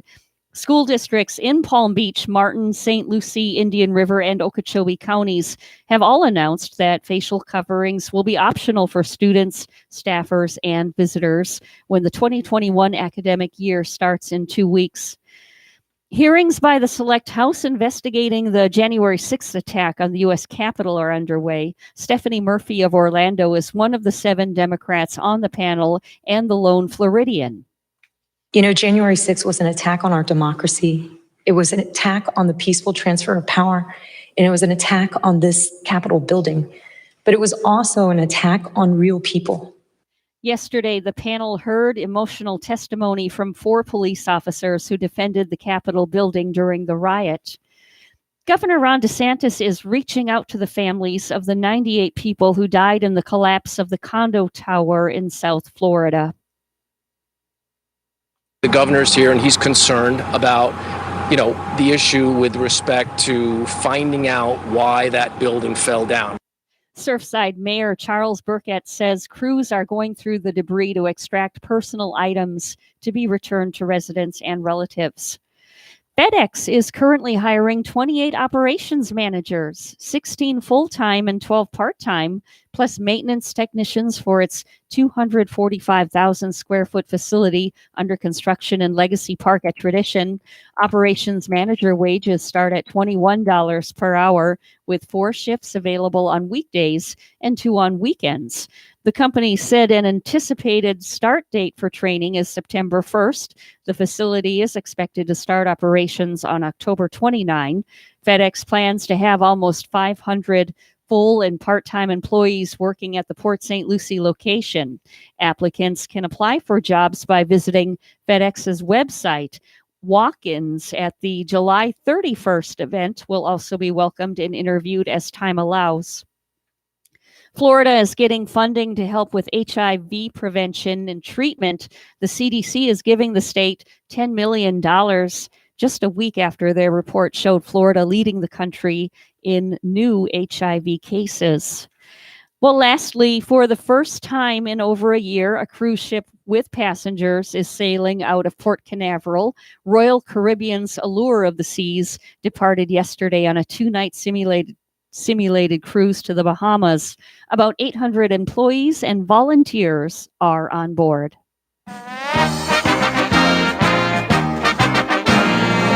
The Miami Dolphins, they kick off training camp today at their new complex in Miami Gardens. Well, Coach Brian Flores says he's been vaccinated against COVID-19. He's not revealing how many of his players have received the shots. I'm not going to judge anyone's commitment to the team, but just give them the information, allow them to make their choice. And if we're going to work around something, we're going to work around it and always try to do what's in the best interest of the team. After being banned from training camp last year because of COVID concerns, fans are being welcomed back starting on Saturday. News time is 8:48 with weather and traffic together next.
$8:49 right now on the Get Up and Go show with Evan and Bonnie. It's time for traffic and weather together. Bonnie? Yes, Evan, middle of the weekend. We've been fine on our roadways all morning. It's just been a smooth ride. We haven't run into any accidents. And now the latest from FHP is looking pleasant. No tie-ups, no accidents out on our roadways for Martin County and St. Lucie County. Your latest look at traffic. In Stewart, we have 79, and in St. John, New Brunswick, Canada, it's a partly cloudy 73. Here's our weather at WPTV. This morning along the Treasure Coast, temperatures in the mid-70s, a spotty shower possible for the morning drive, otherwise mainly dry for the first part of the day. This afternoon, highs in the low 90s with feels like temperatures in the triple digits. We'll see partly sunny skies throughout the day with a 50% chance for afternoon to evening showers and thunderstorms. Tonight, lows in the mid to upper 70s under partly cloudy skies. Tomorrow, highs around 92 degrees with a 60% chance for late day showers and thunderstorms. By the end of the work week, drier air settles in, dropping rain chances to 30% for the weekend. I'm WPTV First Alert Meteorologist Katya Hall on WSTU AM 1450, Martin County's Heritage Station.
You're listening to the Get Up and Go Show with Evan and Bonnie on Martin County's Heritage Station, AM 1450 WSTU. Now let's get back to the program with Evan and Bonnie. Get ready for the Animal House sequel. I heard Delta's the worst house on campus. Delta Variant House. But you can't hold a whole fraternity responsible for the behavior of a few sick individuals. Surges are most pronounced in areas where vaccination rates are low. You bought it this time, Buster! The Animal House sequel, Delta Variant House. Isn't this an indictment of our entire American society? Well, out with it. Coming soon to an unvaccinated area near you. How do you like that one? How about that for a variant house, huh? Yeah, it took me back to the days of Animal House. I don't know. I remember it as rather funny, but that in that house, that wouldn't be very funny. Do you remember your college days? By any chance? Anything about your college days? Oh, yeah. Just like, man, those were, boy, I was working a lot. I was working like I work now, like a double, going to school from 8 to noon and then going to work at Mills Fleet Farm from 3 to 9 p.m. Mills Fleet Farm. What was Mills Fleet Farm? It is kind of like a huge, sort of like a Home Depot sort of store they have in Wisconsin. Okay. All right. And they have like they have hunting gear, a lot of farming equipment, where all of the farm equipment or some of it is tax exempt. Really? So working as a cashier there, you would have this long list of items that would be tax exempt, whereas you could get in a little, I don't want to say argument or maybe a tiff with maybe some of the farmers coming through that will say, hey, this item is tax exempt. Why did you charge me sales tax on this? So you kind of go through that throughout the night, but it's better to know that list and to know your items. Okay. All right. Do you remember your first job at when you were allowed to work? Can you go back that far and recall what it was? Yeah, it was either washing dishes at Whitecap Ski Hill. Okay. I grew up next to a. How old were you when you had your downhill first job? Ski Hill, probably. I wasn't go before that. I'm breaking leaves. I was probably 12 or 13 years old breaking leaves. And that was a legit on the books job. On the books, yeah. Wow. We got a paycheck. We were up at 7 in the morning my. and got done around 3 in the afternoon. It was like a full-time job during the week. We would clean up our whole city. My first job was when I was 13. I remember it like it was yesterday. It was at Publix, and I was bagging groceries, making $2.50 an hour plus tips. But what year was that? That was good at the time. Well, yeah, it? this was 1973. It was through a program in middle school called Work Experience. So you could work like up to 15, 20 hours a week, and you got graded, and that was a grade on your report card also, and you got paid as well. Yeah. Wore a white shirt, a black tie, and black pants, and a white apron. Oh, cool. And back in the day in Publix, the registers were not where you push the item through and it scans it. It was the old school cash register where you had to punch in 129 for $1.29, and then yeah, I remember and then had to those. decipher if it was grocery, produce, or dairy. You had to do some thinking back there as a cashier too, right? You really truly did.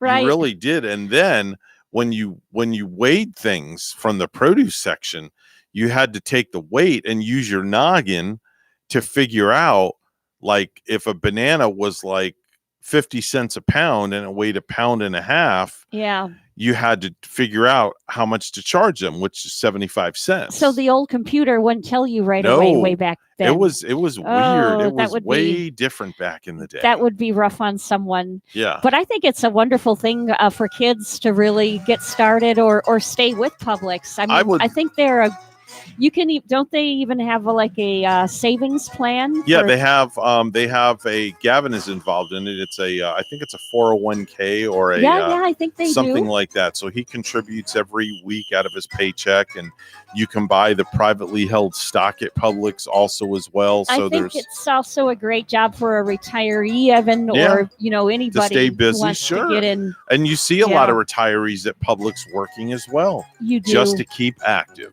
Absolutely. Great company to work It's for. nice to see. Yeah. That's a wrap for us, folks. We'll be back in about 21 hours right here. Remember, if you have good values on the inside, you will never look for validation on the outside. Stay incredible in this middle of the week, and be kind to yourself. Be kind to one another. There you go, folks. Have a great day. We're WSTU Stewart. We're Martin County's Heritage Station. The news is coming up next.